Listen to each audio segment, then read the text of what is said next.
कि स्मिता राय जो कि एक एंटरप्रेन्योर हैं, वो साउथ सिक्किम के रूरल डिस्ट्रिक्ट नामची में पली बढ़ी हैं और उनका जो इंटरेस्ट है, उनका जो हॉबीज़ था वो आर्ट एंड क्राफ्ट से रिलेटेड था। वो जो है आर्ट एंड क्राफ्ट में बहुत अच्छी थी। उनको कैंडल्स बनाना और जो टॉयज़ होते हैं, स्मॉल पीस ऑफ आर्ट होता है वैक्स का, उसको बनाने में उनको अच्छा लगता था और वो बना बना के डिफरेंट डिफरेंट टॉयज़ और कैंडल्स वो अपने फ्रेंड्स को, रिलेटिव्स को डिस्ट्रीब्यूट भी करती थी। लेकिन उनके जो डिस्ट्रिक्ट था, नामची डिस्ट्रिक्ट था, वहाँ पर वुमेन की कंडीशन वो देखती थी कि बहुत सारे वुमेन जो हैं वो जॉबलेस थी और बहुत गरीब थी और जॉबलेस थी। तो अगस्त 2012 में अभिषेक लामा जो कि NEDFI के ब्रांच मैनेजर हैं। तो NEDFI क्या है? North eastern development finance institution, जो कि अभी कॉरपोरेशन लिमिटेड के नाम से जाना जाता है। तो जो नामची ब्रांच था NEDFI का, वहाँ पर ब्रांच मैनेजर थे अभिषेक लामा, उनसे उनकी मुलाकात हुई।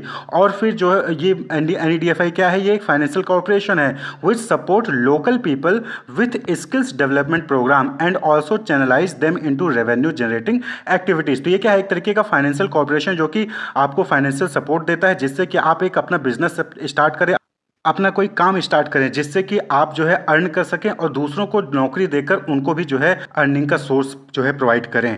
तो अभिषेक लामा से जब मुलाकात हुई स्मिता राय जी की, तो उनको ये आइडिया आया कि उनकी जो हॉबी है, उनके जो आर्ट एंड क्राफ्ट में जो अच्छी हैं, उस हॉबी को वो क्यों ना अपना जो है उसको बिजनेस बना लें। तो उन्होंने क्या किया, एक अपना जो है नामची डिज़ाइनर कैंडल के नाम से जो है उन्होंने अपना एक बिजनेस स्टार्ट किया। ठीक है, नामची डिज़ाइनर कैंडल। और आज के टाइम पे 100% जो एम्प्लॉयज़ हैं उस नामची डिज़ाइनर कैंडल्स में, वो 100% वुमेन ही हैं, वही एम्प्लॉयज़ हैं। And they also produce varieties of candle. वो जो है डिफरेंट कैंडल के वेराइटीज़ जो है वो प्रोड्यूस करते हैं। और दिवाली में, during Diwali they produce customised candles meant for the occasion. तो दिवाली के लिए स्पेशल कस्टमाइज्ड कैंडल्स जो है वो प्रोड्यूस करते हैं नामची डिज़ाइनर कैंडल। तो यहाँ से आप क्या समझ में आ रहा है कि स्मिता राय जो कि उनकी एक हॉबी थी, उसको उन्होंने अपना बिजनेस बनाया और उस बिजनेस को स्टार्ट किया और वहाँ पर वो कैंडल्स बनाई और डिफरेंट वुमेन जो उनके यहाँ पर जॉबलेस थे, पुअर थे, उनको उन्होंने जॉब दिया। तो ये जो बिजनेस वो इन्होंने स्टार्ट किया, इस बिजनेस को रन करने के लिए उनको डिफरेंट एक्टिविटीज़ परफॉर्म करनी पड़ती है। यानी कि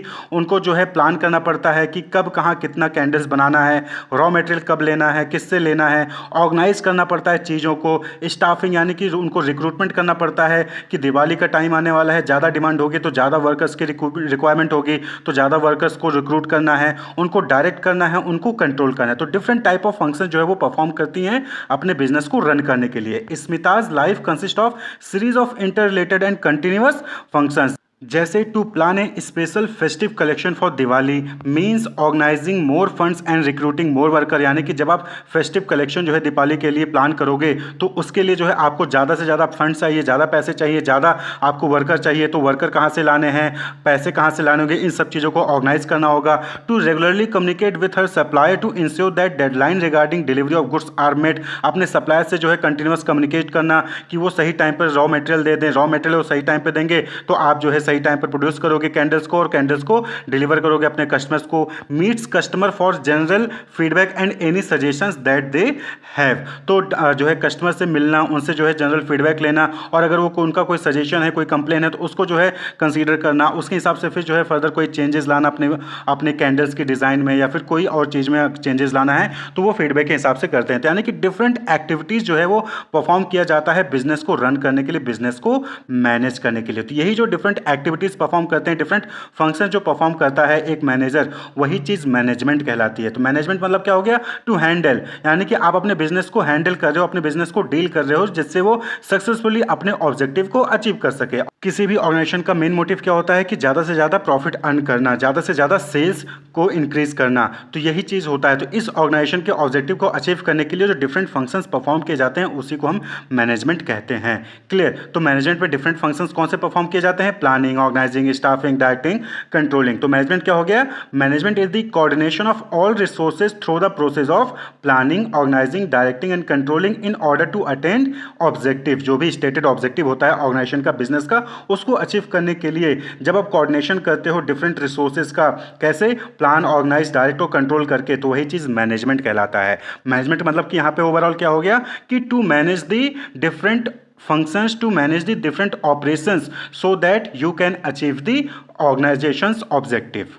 So, in general language, we can say that management is the process of dealing with or controlling things or people, यानी कि चीज़ों को कंट्रोल करना, चीज़ों से डील करना सही तरीके से, या फिर पीपल लोगों से डील करना, लोगों को कंट्रोल करना, जिससे कि वो सही तरीके से इफेक्टिव और एफिशिएंटली जो है वर्क को कंप्लीट कर सकें, उसी को मैनेजमेंट कहते हैं। डेली लाइफ में आपने देखा होगा कि हम अपने घर को, फैमिली को, वर्क को, shopping, saving, pocket money, purchasing, vegetable, managing social life, यानी बहुत सारी चीज़ें हम डेली लाइफ में चीज़ों को मैनेज कर रहे होते हैं। सिमिलरली बिजनेस में हम सप्लायर को, मैनेजिंग प्रोडक्शन को, एम्प्लॉयज़ को, इंफ्रास्ट्रक्चर को, फाइनेंस को हम मैनेज करते हैं। तो बिजनेस के टर्म्स में इसी चीज़ों को मैनेजमेंट कहलाता है, यानी कि जो डिफरेंट डिफरेंट बिजनेस फंक्शंस हैं, बिजनेस में जो लोग इन्वॉल्व हैं, उनको मैनेज करना इफेक्टिवली, एफिशिएंटली, वही चीज़ मैनेजमेंट कहलाता है। डेफिनेशन देखिए मैनेजमेंट का, तो ट्रेडिशनल डेफिनेशन की बात करें तो पुराने समय पे जो मैनेजमेंट की डेफिनेशन दी गई थी वो थी कि management is defined as an art of getting things और वर्क डन थ्रू अदर्स। तो Mary Parker folate,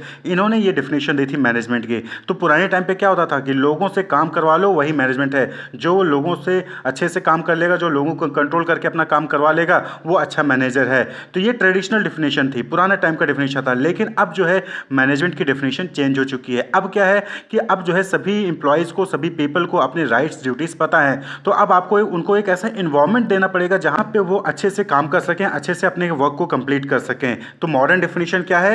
that is management is the creation and maintenance of an internal environment in an enterprise where individuals working in groups can perform efficiently and effectively towards the achievement of group goal. तो जो organisation का गोल है, जिसको हम group गोल कहते हैं, उसको achieve करने के लिए जब आप ऑर्गेनाइजेशन, यानी कि जो मैनेजर है वो ऑर्गेनाइजेशन के अंदर जो इन्वायरमेंट है, जिसको हम इंटरनल इन्वायरमेंट कहते हैं, ऑर्गेनाइजेशन का इन्वायरमेंट, वहाँ पर जो इंडिविजुअल्स काम कर रहे हैं ग्रुप में, उनको आप जो है एक ऐसा अच्छा इन्वायरमेंट क्रिएट करते हैं, आप एक अच्छा ऐसा इन्वायरमेंट मेंटेन रखते हैं जिसमें वो एफिशिएंटली और इफेक्टिवली परफॉर्म कर सकें, जिससे कि जो ऑर्गेनाइजेशन का गोल है वो अचीव हो सके, उसी को मैनेजमेंट कहा जाता है। तो मैनेजमेंट कहने का मतलब एक ऐसा इन्वायरमेंट क्रिएट करना जहाँ पर जो इंडिविजुअल्स हैं, जो एम्प्लॉयज़ हैं, वो अच्छे से वर्क को परफॉर्म कर सकें। तो दैट इज मैनेजमेंट। ये definition Harold Koontz and Weihrich ने दिया गया था। अब यहाँ पर आप जो है डिफिनेशन में दो वर्ड देख रहे हैं, इफेक्टिवनेस एंड एफिशिएंसी। तो जो इफेक्टिवनेस है वो एंड रिजल्ट से कंसर्न रखता है, concern with and result. Effectiveness का मतलब होता है कि राइट थिंग करना, सही चीज़ करना, ठीक है। इफेक्टिवनेस यानी कि आपको बोला गया है कि ये मोबाइल जो है इस डिस्क्रिप्शन के अकॉर्डिंग बनाना है, तो आपने उसी डिस्क्रिप्शन के अकॉर्डिंग मोबाइल को डेवलप किया है। तो यानी कि डूइंग राइट थिंग, सही काम करना ही इफेक्टिवनेस कहलाता है। Completion of task on time, आपको कहा गया कि रात को 10 बजे तक जो है आपको ये काम कंप्लीट कर लेना है, तो आपने रात को 10 बजे तक वो काम कंप्लीट कर लिया, तो वो इफेक्टिवनेस कहलाता है। Doing the right thing, completion of task on time, तो इफेक्टिवनेस। जब एम्प्लॉय, उनको जो भी टास्क दिया गया है वो अपने टाइम पे और सही तरीके से टास्क को कंप्लीट करते हैं, तो वो इफेक्टिवनेस कहलाती है। वहीं पर एफिशिएंसी का मतलब क्या हो गया? Efficiency concern with the using less resources and getting maximum output, यानी कि कम रिसोर्सेज में जब एम्प्लॉय ज़्यादा आउटपुट देते हैं तो उसको एफिशिएंसी कहा जाता है। आपने देखा होगा कि एक बाइक है जो 1 लीटर पेट्रोल में 10 किलोमीटर जा रही है, वहीं पर एक बाइक है जो कि 1 लीटर पेट्रोल में 60 किलोमीटर का एवरेज दे रही है। यानी कि एफिशिएंसी किसकी ज़्यादा अच्छी होगी? जो कम रिसोर्सेज में ज़्यादा आउटपुट दे रहा है, यानी कि कम ऑयल में, कम पेट्रोल में ज़्यादा डिस्टेंस कवर कर रहा है। तो एफिशिएंसी का मतलब क्या हो गया कि using less resources and getting maximum output, यानी कि ऑप्टिमम यूटिलाइजेशन ऑफ रिसोर्सेज। जो रिसोर्सेज है उसका आप ऑप्टिमम यूटिलाइजेशन कर रहे हो, उसका मैक्सिमम यूटिलाइजेशन कर रहे हो, जिससे कि आपको मैक्सिमम आउटपुट वहाँ पर मिल रहा है। यानी कि completion of task with minimum cost. जब आप राइट थिंक करते हो, सही काम करते हो और समय पे काम को खत्म करते हो, तो वो इफेक्टिवनेस। जब आप कम खर्चे में काम को करते हो तो वो एफिशिएंसी कहलाता है। तो होप आपको क्लियर हुआ कि मैनेजमेंट क्या है। Management is the creation and maintenance of internal environment within organisation where individuals working in groups can perform efficiently and effectively towards the achievement of group goals। यानी कि management में आप resources को, आप human resources को, आप finance को, आप मार्केटिंग को, सारी एक्टिविटीज़ को मैनेज करते हो, जिससे कि जो ऑर्गेनाइजेशन का गोल है वो इफेक्टिवली और एफिशिएंटली अचीव हो सके। नेक्स्ट टॉपिक है कैरेक्टरिस्टिक्स ऑफ मैनेजमेंट। तो डेफिनेशन से ही और मीनिंग से ही अभी आप जो है डिफरेंट कैरेक्टरिस्टिक्स को आप पॉइंट आउट कर सकते हैं। तो सबसे पहला कैरेक्टरिस्टिक्स क्या हो जाएगा मैनेजमेंट का कि management is a goal oriented process. यानी कि मैनेजमेंट क्यों करते हैं? जिससे कि जो ऑर्गेनाइजेशन का गोल है उसको अचीव किया जा सके। Management unites the effort of different individuals in the organisation towards achieving organisational goal. भाई मैनेजमेंट का मेन मोटिव यही होता है कि वो जो है, जो ऑर्गेनाइजेशन का गोल है उसको अचीव कर सके। इसीलिए तो हम रिसोर्सेज को, ह्यूमन रिसोर्सेज को, एम्प्लॉय को मैनेज कर रहे हैं, जिससे कि जो ऑर्गेनाइजेशन का गोल है वो अचीव हो सके। क्लियर। नेक्स्ट है management is all pervasive. All pervasive का मतलब कि ये यूनिवर्सल है, यानी कि ये आप नहीं कह सकते हो कि मार्केटिंग डिपार्टमेंट में मैनेजमेंट चाहिए और एचआर डिपार्टमेंट में मैनेजमेंट नहीं चाहिए, नहीं। या फिर आप ये नहीं कर सकते हो कि हॉस्पिटैलिटी इंडस्ट्री में मैनेजमेंट का चाहिए और आईटी इंडस्ट्री में मैनेजमेंट नहीं चाहिए, ऐसा नहीं है। यूनिवर्सल है, हर ऑर्गेनाइजेशन, किसी भी टाइप का ऑर्गेनाइजेशन हो, कोई भी कंट्री हो, वहां पर मैनेजमेंट की रिक्वायरमेंट होती है। तो मैनेजमेंट इज ऑल परवेसिव, यानी कि ये यूनिवर्सल है, हर जगह मैनेजमेंट की रिक्वायरमेंट होती है, चाहे आप घर पे हो, चाहे आप स्कूल में हो, चाहे आप ऑफिस में हो। नेक्स्ट है management is multi dimensional. Multi dimensional कहने का मतलब यहां पर यह है कि बहुत सारे पार्ट्स होते हैं मैनेजमेंट में। जैसे आप मैनेजमेंट में सिर्फ जो है लोगों को, यानी कि जो पीपल हैं उन्हीं को आप मैनेज नहीं करते हो, बल्कि वहां पर वर्क को मैनेज करते हो कि किसको कितना काम देना है, लोगों को मैनेज करते हो, एम्प्लॉय को, रिसोर्स को मैनेज करते हो कि किसको कौन सा मशीनरी देना है, किसको कौन सा लैपटॉप देना है, किसको कौन सी गाड़ी देनी है। ऑपरेशंस को मैनेज करते हो कि कौन सी एक्टिविटी पहले होगी, कौन सी एक्टिविटी बाद में होगी। इन सभी चीज़ों को यहाँ पर, यानी कि मैनेजमेंट में बहुत सारी चीज़ों को मैनेज किया जाता है, तो ये मल्टी डायमेंशनल होता है।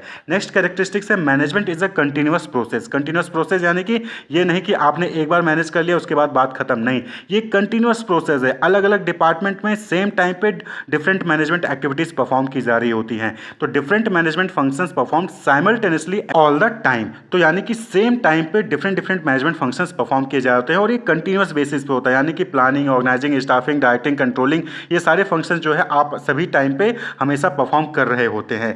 नेक्स्ट है management is a group activity. जैसा कि आपको बताया कि जो ऑर्गेनाइजेशन में इंडिविजुअल्स होते हैं वो एक साथ मिलकर ग्रुप गोल को अचीव करने की कोशिश करते हैं इफेक्टिवली, एफिशिएंटली। तो ये क्या है, ये ग्रुप एक्टिविटी, यानी कि आप अकेले मैनेज नहीं कर सकते हो, आपको लोगों की रिक्वायरमेंट होती है, आप लोगों को मैनेज करोगे, लोग आपके साथ कोऑर्डिनेट करेंगे। नेक्स्ट है management is a dynamic function. Dynamic function means कि एनवायरनमेंट के साथ जो है चीजें बदलती रहती है, ऑर्गेनाइजेशन का जो ऑब्जेक्टिव है वो चेंज होगा, एम्प्लॉय का ऑब्जेक्टिव है वो चेंज होगा, एम्प्लॉय की परफॉर्मेंस, एम्प्लॉय की स्किल्स वो चेंज होगी, ट्रेनिंग उनकी चेंज होगी, मशीनरी चेंज होगी, टेक्नोलॉजी चेंज होगी, तो उसको देखते हुए जो मैनेजमेंट है वो भी चेंज होता है। तो management is a dynamic function, यानी कि ये ऐसा फिक्स नहीं है कि आज जिस तरीके से मैनेज कर रहे हो आगे आगे आने वाले साल में भी उसी तरीके से मैनेज करोगे, नहीं, मैनेजमेंट भी चेंज हो जाएगा, मैनेजमेंट का स्टाइल चेंज हो जाएगा। आज आप जो है डांट डपट कर जो है मैनेज कर रहे हो, आगे चल के आपको कोऑर्डिनेट करके वहां पर उनको मैनेज करना पड़ेगा। तो management is a dynamic function. Next है management is an intangible force. Management is an intangible, intangible यानी कि ना दिखने वाला।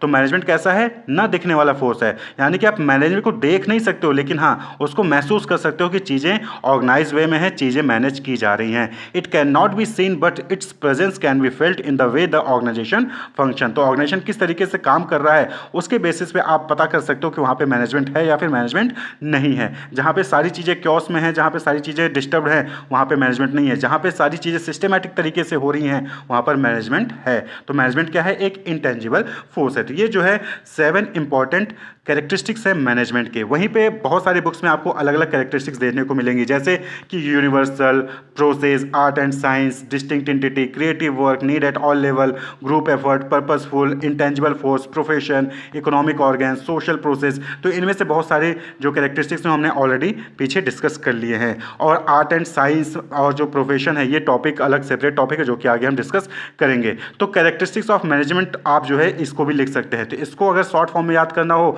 तो आप इसको याद कर सकते हैं UPAT CNG pipes. UPAT CNG pipes, U से यूनिवर्सल, पी से प्रोसेस, ए से आर्ट एंड साइंस, डी से डिस्टिंक्ट एंटिटी। डिस्टिंक्ट एंटिटी कहने का मतलब यहाँ पर क्या है कि मैनेजमेंट जो है एक अलग एंटिटी है, ये जो है आप बाकी चीज़ों से इसको मिक्स नहीं कर सकते। मैनेजमेंट एक अलग एक्टिविटी है, अलग फंक्शन है, इसको आप जो है अलग से परफॉर्म करना पड़ता है। सी से क्रिएटिव वर्क है, मैनेजमेंट में आपको अलग अलग सिचुएशन मिलेंगे, अलग अलग प्रॉब्लम्स मिलेंगे और उनको क्रिएटिवली आपको सॉल्व करना होगा। एन से नीड एट ऑल लेवल, चाहे कोई भी लेवल हो, टॉप लेवल हो, मिडिल लेवल हो, लोअर लेवल हो, आपको सभी लेवल पे मैनेजमेंट की रिक्वायरमेंट पड़ती है।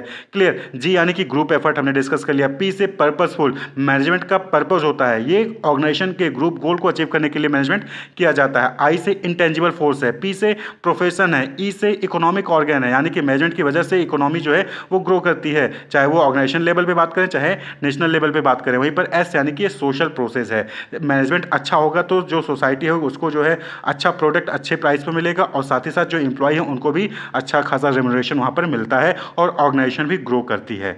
तो ये जो है कैरेक्टरिस्टिक्स ऑफ मैनेजमेंट होते हैं। Functions of management. Functions of management कहने का मतलब है कि वो सारी एक्टिविटीज़ जो कि मैनेजर परफॉर्म करता है ऑर्गेनाइजेशनल ऑब्जेक्टिव को, ऑर्गेनाइजेशनल गोल को अचीव करने के लिए, तो सारी एक्टिविटीज़ ही क्या कहलाती है, फंक्शंस ऑफ मैनेजमेंट कहलाती है। तो फंक्शंस ऑफ मैनेजमेंट को अलग अलग ऑथर ने अलग अलग बताया है, जैसे कि कून्स और डोनेल हैं, तो इन ऑथर ने 5 मैनेजरियल फंक्शंस बताए हैं, यानी कि 5 इंपॉर्टेंट मैनेजरियल फंक्शंस होते हैं। वहीं पर Luther click and Lyndall Urwick, इन्होंने 7 मैनेजरियल फंक्शंस बताए हैं जो कि मैनेजर परफॉर्म करता है। तो सबसे पहले हम कून्स और डोनेल को देखते हैं। तो फंक्शन ऑफ मैनेजमेंट क्या हो गया, all those activities that manager perform to achieve the organisational objective. तो अकॉर्डिंग टू कून्स और डोनेल 5 मैनेजरियल फंक्शंस होते हैं, कौन कौन से, planning, organising, staffing, directing and controlling. तो प्लानिंग, देखिए जब भी कोई आप काम स्टार्ट करने जाते हैं तो आप पहले क्या करते हो, प्लान करते हो। सपोज कि आपको अपने दोस्त का बर्थडे जो है सेलिब्रेट करना है, तो आप क्या करोगे, पहले प्लान करोगे ना कि कौन से लोकेशन पे करना है, कौन सी डेट को करना है, किसको किसको बुलाना है, वो सारी तैयारी आप करते हो ना। तो वही जो तैयारियां आप करते हो वही चीज़ प्लानिंग कहलाती है। तो बिजनेस में भी नए नए सारे प्रोडक्ट्स आते रहते हैं, नए नए प्रोजेक्ट आते हैं, तो उनके लिए आपको तैयारी करनी पड़ती है। आपको पहले ही डिसाइड करना होता है, एडवांस में डिसाइड करना होता है कि क्या करना है, कब करना है, कैसे करना है। तो that is deciding in advance what, when and how to do. तो इसी को हम क्या कहते हैं, प्लानिंग कहते हैं। तो कोई भी चीज़ आपको करनी है तो पहले आपको प्लानिंग करनी ही पड़ेगी। अब सपोज कि आप जो है, आपकी ऑर्गेनाइजेशन जो है एक नया प्रोडक्ट जो है वो लॉन्च करना चाहती है मार्केट में, तो पहले कौन सा प्रोडक्ट लॉन्च करना है, उसकी पैकेजिंग क्या होगी, उसका कलर क्या होगा, उसका ब्रांड नेम क्या होगा, उस प्रोडक्ट का नाम क्या होगा, उसके फीचर्स क्या होंगे, वो सारी चीज़ें क्या करोगे आप, पहले प्लान करोगे ना, एडवांस में ही प्लान कर लोगे ना। कि ये थोड़ी कि आपने प्रोडक्ट को बनाना शुरू कर दिया बिना प्लान किए कि क्या नाम होगा, क्या प्रोडक्ट होगा, क्या फीचर होगा, क्या पैकेजिंग होगी। नहीं, पहले आप क्या करते हो, प्लान करते हो। तो deciding in advance what, when and how to do, clear. यानी कि प्लानिंग क्या करता है, प्लानिंग जो है वो गैप को ब्रिज करता है, गैप को रिमूव करता है between the present and the future. Future में यानी कि नेक्स्ट ईयर हो सकता है, आपने प्लान किया था कि नेक्स्ट ईयर हम एक नया प्रोडक्ट लॉन्च करेंगे, तो आप उसकी तैयारी आज प्रेजेंट में करोगे कि उस प्रोडक्ट का नाम क्या होगा, उस प्रोडक्ट का फीचर क्या होगा, उसके प्रोडक्ट का कलर क्या होगा, पैकेजिंग कैसी होगी, वो सारी चीज़ें आज आप जो है डिसाइड करते हो एडवांस में। यानी कि प्रेजेंट में आपने प्लानिंग की है जिससे कि फ्यूचर का जो गोल है वो अचीव हो सके। यानी कि प्रेजेंट और फ्यूचर के बीच में जो गैप है उसको रिमूव करता है, उसको ब्रिज करता है प्लानिंग, क्लियर। नेक्स्ट है ऑर्गेनाइजिंग। अब आपने प्लानिंग तो कर ली कि क्या चीज़ बनानी है, कौन सा प्रोडक्ट बनाना है, उसमें क्या फीचर्स होंगे, क्या कलरिंग होगी, पैकेजिंग होगी, वो सारी चीज़ें आपने जो है प्लान कर ली। अब क्या है, उस प्लान को जो आपने प्लान किया है उसको अचीव करने के लिए आप चीज़ों को ऑर्गेनाइज करोगे, चीज़ों को ऑर्गेनाइज करोगे। आप क्या करोगे कि जो भी डिफरेंट एक्टिविटीज़ हैं उसको आइडेंटिफाई करोगे, यानी कि उस प्रोडक्ट को बनाने के लिए, लॉन्च करने के लिए जो भी डिफरेंट एक्टिविटीज़ परफॉर्म करनी है उसको आइडेंटिफाई करोगे, और जो सिमिलर एक्टिविटीज़ है उसको ग्रुप करोगे, क्लियर। कि मार्केटिंग की एक्टिविटीज़ को एक साइड कर दिया, फाइनेंस की एक्टिविटी को एक साइड कर दिया, एचआर वाले एक्टिविटीज़ को अलग कर दिया। तो आपने क्या किया, ग्रुपिंग ऑफ सिमिलर एक्टिविटीज़। उस प्लान को अचीव करने के लिए जो भी एक्टिविटीज़ परफॉर्म करनी है उसको आइडेंटिफाई करके आप जो है उसको ग्रुपिंग कर दोगे, यानी कि सिमिलर नेचर के टास्क को एक साथ कर दोगे, दूसरे नेचर के टास्क को दूसरे को पास कर दोगे। अब भाई सेल्स वाला काम है तो सेल्स का अलग करोगे, और मार्केटिंग जो है फाइनेंस का काम है तो फाइनेंस के काम को अलग करोगे। दोनों को एक साथ नहीं कर सकते हो कि जो सेल्स वाला काम कर रहा है वही फाइनेंस वाला भी काम कर रहा है, नहीं, सेल्स और फाइनेंस दोनों ही डिफरेंट एक्टिविटीज़ हैं, क्लियर। इसी तरीके से जब आपने एक्टिविटीज़ को आइडेंटिफाई कर लिया, उसको ग्रुप कर दिया सिमिलर एक्टिविटीज़ को, अब जो है ड्यूटीज असाइन करिए कि कौन क्या करेगा, कौन क्या करेगा। फाइनेंस मैनेजर है तो उसकी क्या रिस्पॉन्सिबिलिटीज होंगी, एचआर मैनेजर है तो उसकी क्या रिस्पॉन्सिबिलिटीज होंगी, और जो प्रोडक्ट को बना रहा है प्रोडक्शन मैनेजर है उसकी क्या रिस्पॉन्सिबिलिटीज होगी। तो ड्यूटीज को असाइन करिए, क्लियर, ड्यूटीज को असाइन किया। यानी कि अब आप क्या करो, चीज़ों को ऑर्गेनाइज कर रहे हो जिससे कि लोगों को पता रहे कि जब भी जो एम्प्लॉय आएगा उसको ये पता रहेगा कि उसको क्या काम करना है। नहीं तो बहुत बार होता है कि आप तो पहुंच जाते हो लेकिन आपको यही नहीं पता कि आपको करना क्या है। तो ये चीज़ ना हो, इसलिए आप पहले से ही उस चीज़ों को ऑर्गेनाइज करके रख देते हो।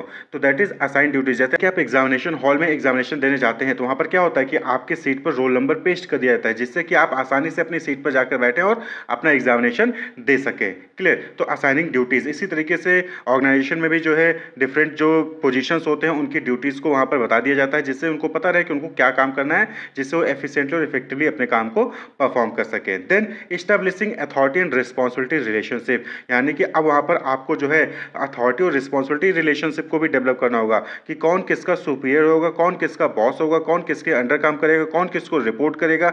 ये सारी चीज़ें जो है वहाँ पर आप इस्टेब्लिश करते हो, किसमें, ऑर्गेनाइजिंग में। Clear. And then allocating resources to carry the plan. भाई आपने जो है सिमिलर एक्टिविटीज़ को ग्रुप कर दिया, ड्यूटी असाइन कर दी, अथॉरिटी एंड रिस्पॉन्सिबिलिटी रिलेशनशिप भी बता दिया। अब उसको पावर तो दोगे ना, यानी कि उसको रिसोर्सेज तो दोगे जिसका यूज़ करके जो है वो अपने टास्क को अचीव करेगा, जो भी आपने प्लान किया उसको अचीव करेगा। भाई कोई भी एक्टिविटीज़ है, कोई भी प्रोडक्ट बनाना है तो उसके लिए मशीनरी चाहिए होंगे, लैपटॉप चाहिए होगा, जो है स्टेशनरी चाहिए होंगी। तो इन सारी चीज़ों को, रिसोर्सेज को जो है उनको दीजिए। फंड्स की रिक्वायरमेंट होगी तो वो भी जो है उनको प्रोवाइड करिए। तो एलोकेट रिसोर्सेज, यानी कि फंड्स है तो फाइनेंस डिपार्टमेंट को आपने दे दिया, मशीनरी है तो प्रोडक्शन डिपार्टमेंट को दे दिया, एडवर्टीजमेंट से रिलेटेड कोई मटेरियल्स है तो आपने मार्केटिंग डिपार्टमेंट को दे दिया। तो रिसोर्सेज को एलोकेट करिए। क्लियर। तो आपने प्लान कर लिया कि क्या अचीव करना है, ऑर्गेनाइज कर लिया कैसे अचीव करना है, क्या क्या चीज़ें रिक्वायरमेंट होगी उनको आपने अरेंज कर लिया। अब जो है नेक्स्ट काम क्या है, that is staffing. Next function क्या है, स्टाफिंग।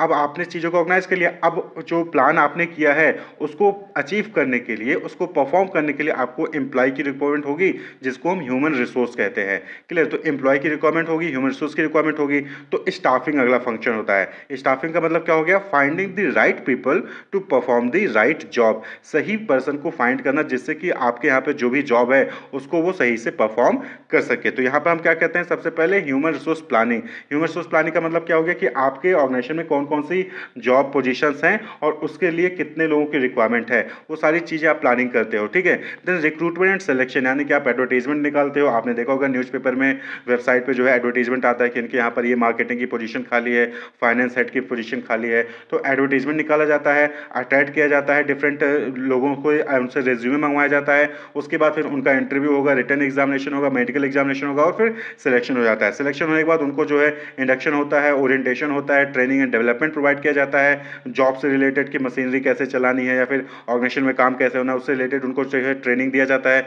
फिर उनकी रेम्यूनरेशन की बात होती है कि यानी उनको कितनी सैलरी मिलेगी, कितना पेमेंट मिलेगा, क्या बेनिफिट्स मिलेंगे, monetary benefits, non monetary benefits, वो सारी चीज़ें वहाँ पर जो उनसे उनको बताई जाती है। परफॉर्मेंस अप्रेजल उनका किया जाता है कि जो भी काम उनको दिया गया है क्या वो सही से उसको परफॉर्म कर पा रहे हैं। अगर अच्छा परफॉर्म कर पा रहे हैं तो उनका जो है प्रमोशन भी वहाँ पर होगा। उनके एम्प्लॉयज़ के जो ग्रीवेंसेस होते हैं उनको हैंडल किया जाता है। तो ये सारी चीज़ें स्टाफिंग में इंक्लूड होती हैं। तो स्टाफिंग कहने का मतलब क्या हो गया कि यहाँ पर राइट पीपल को फाइंड करना जिससे कि जो राइट जॉब है वो परफॉर्म कर सके। तो आपके जो भी आपने प्लान किया है उसको अचीव करने के लिए आपको एम्प्लॉय की रिक्वायरमेंट होती है और उस रिक्वायरमेंट को फुलफिल करने के लिए स्टाफिंग का फंक्शन परफॉर्म किया जाता है। अब आपने प्लान कर लिया, चीज़ों को ऑर्गेनाइज कर लिया, एम्प्लॉय को रिक्रूट कर लिया। अब अगला काम क्या है, दैट इज डायरेक्टिंग। यानी कि अब आप यहाँ पर क्या करोगे, अब जो एम्प्लॉय हैं उनको लीड करोगे, उनको इन्फ्लुएंस करोगे, उनको मोटिवेट करोगे कि उनको जो भी टास्क आपने असाइन किया है वो उसको इफेक्टिवली और एफिशिएंटली फुलफिल करें, उसको कंप्लीट करने। भाई एम्प्लॉय को रिक्रूट कर लेना उसके बाद छोड़ देना, एम्प्लॉय अपने आप काम नहीं करेगा। वहाँ पर आपको उनको डायरेक्ट करना पड़ेगा, उनको बताना होगा कि आज आपको ये काम कंप्लीट करना है, आपको जो है ये काम करना है, आपको उनको मोटिवेट करना होगा। क्योंकि सेम टाइप का नेचर जो है, सेम टाइप का जो है काम करते करते जो है एम्प्लॉय जो है वो भी बोर हो जाता है। तो उनको मोटिवेशन की जरूरत होती है, उनको इन्फ्लुएंसिंग की जरूरत होती है, उनको लीड करने की जरूरत होती है कि आज आपको ये करना है, आपको ऐसे करना है, आपको इस तरीके से करना है। तो वहाँ पर उनको गाइडेंस की रिक्वायरमेंट होती है। तो that is directing function. Clear. तो leading, influencing, motivating employ to perform the task assign to them, यानी कि आप उनको डायरेक्ट करोगे कि आपको ये करना है, आपको ये करना है, आपको इस दिन तक ये काम करके देना है। डायरेक्टिंग। नेक्स्ट है that is fifth, controlling. Controlling, अब भाई आपको कंट्रोल करना भी जरूरी है। कैसे पता चलेगा कि जो आपने सोचा था वही चीज हो रही है, तो उसके लिए क्या करते हो, आप एक स्टैंडर्ड सेट कर देते हो। यानी कि सपोज करें कि प्रोडक्शन डिपार्टमेंट के लिए आपने स्टैंडर्ड सेट कर दिया कि एक दिन में एटलीस्ट 10 प्रोडक्ट आपको जो है बनाने ही हैं। तो आपने एक स्टैंडर्ड सेट कर दिया। अब आप क्या करोगे, परफॉर्मेंस को मेजर करोगे। परफॉर्मेंस को मेजर करोगे कि क्या जो प्रोडक्शन डिपार्टमेंट है वो एक दिन में 10 यूनिट बना रहा है। फिर आप देखते हो, आप कंपेयर करोगे जो एक्चुअल परफॉर्मेंस है और जो आपने स्टैंडर्ड सेट किया था उसको कंपेयर करोगे। कंपेयर करने पर पता चलता है कि हाँ 10 प्रोडक्ट बनाने के लिए कहा गया था, 10 प्रोडक्ट बनाया जा रहा है, यानी कि परफॉर्मेंस अच्छी है, कोई भी करेक्टिव एक्शन आपको वहाँ पर लेने की जरूरत नहीं है। लेकिन अगर आपको लगता है कि हाँ 10 यूनिट बनाया था लेकिन वो 5 ही यूनिट बना रहे हैं एक दिन में, यानी कि कहीं ना कहीं परफॉर्मेंस पुअर है, प्रोडक्टिविटी कम है, तो आपको वहाँ पर उसके लिए प्रॉपर करेक्टिव एक्शन लेना पड़ेगा। हो सकता है आपको ट्रेनिंग देना पड़े, मशीनरी चेंज करना पड़े या फिर कोई भी चीज़ हो सकती है। तो वहाँ पर जो है आपको करेक्टिव एक्शन लेना पड़ेगा। तो ये जो है फंक्शंस ऑफ मैनेजमेंट होते हैं according to Koontz and O'Donnell. 5 important management function है, planning, organising, staffing, directing and controlling. इसी तरीके से Luther, Gulick and Lyndall Urwick, इन्होंने 7 इंपॉर्टेंट मैनेजमेंट फंक्शंस बताए जो कि मैनेजर परफॉर्म करता है, जिसको हम शॉर्ट फॉर्म में पोस्ट कॉर्प कहते हैं, POSDCORP। तो इसका फुल फॉर्म क्या होता है? तो पहला प्लानिंग, जो कि हमने डिस्कस कर लिया, ऑर्गेनाइजिंग, स्टाफिंग एंड डायरेक्टिंग, ये तो कॉमन है। नेक्स्ट है यहाँ पर फिफ्थ कोऑर्डिनेटिंग। वहाँ पर क्या था कि डायरेक्टिंग, यहाँ पर क्या है कोऑर्डिनेटिंग, यानी कि आप मिलकर काम करिए। जिसको आप डायरेक्ट कर रहे हो, एम्प्लॉय को मोटिवेट कर रहे हो, लीड कर रहे हो, उनके साथ कोऑर्डिनेट करके आप यहाँ पर काम करिए। डिफरेंट डिफरेंट डिपार्टमेंट हैं, सब डिपार्टमेंट अपने मर्जी से काम करने लग जाएंगे तो जो ऑर्गेनाइजेशन का कॉमन गोल होता है वो अचीव नहीं हो पाएगा। तो सभी डिपार्टमेंट को एक साथ लेकर सभी एम्प्लॉय को मिलकर एक कॉमन ऑब्जेक्टिव के लिए काम करना, that is coordinating. The process of organising people और group so that they work together properly and well. Coordinating ये भी जो है मैनेजर का इंपॉर्टेंट फंक्शन होता है। उसके बाद रिपोर्टिंग। रिपोर्टिंग यानी कि जिसको जो भी रिस्पॉन्सिबिलिटीज दी गई है वो रिस्पॉन्सिबिलिटीज कंप्लीट करके उसकी रिपोर्टिंग, उसकी इंफॉर्मेशन जो है वो अपने बॉस को, अपने सुपीरियर को प्रोवाइड करे। तो रिपोर्टिंग भी बहुत जरूरी है। हमने आपको टास्क दिया, आपने टास्क कंप्लीट कर लिया, लेकिन आप हमें बता ही नहीं रहे हो कि हाँ आपने वो टास्क कंप्लीट कर लिया कि नहीं कर लिया है। भाई आप वो टास्क कंप्लीट करोगे, उसके बाद मुझे बताओगे तो फिर हम आगे फर्दर कोई एक्शन लेंगे ना। तो रिपोर्टिंग बहुत जरूरी है। And next is budgeting.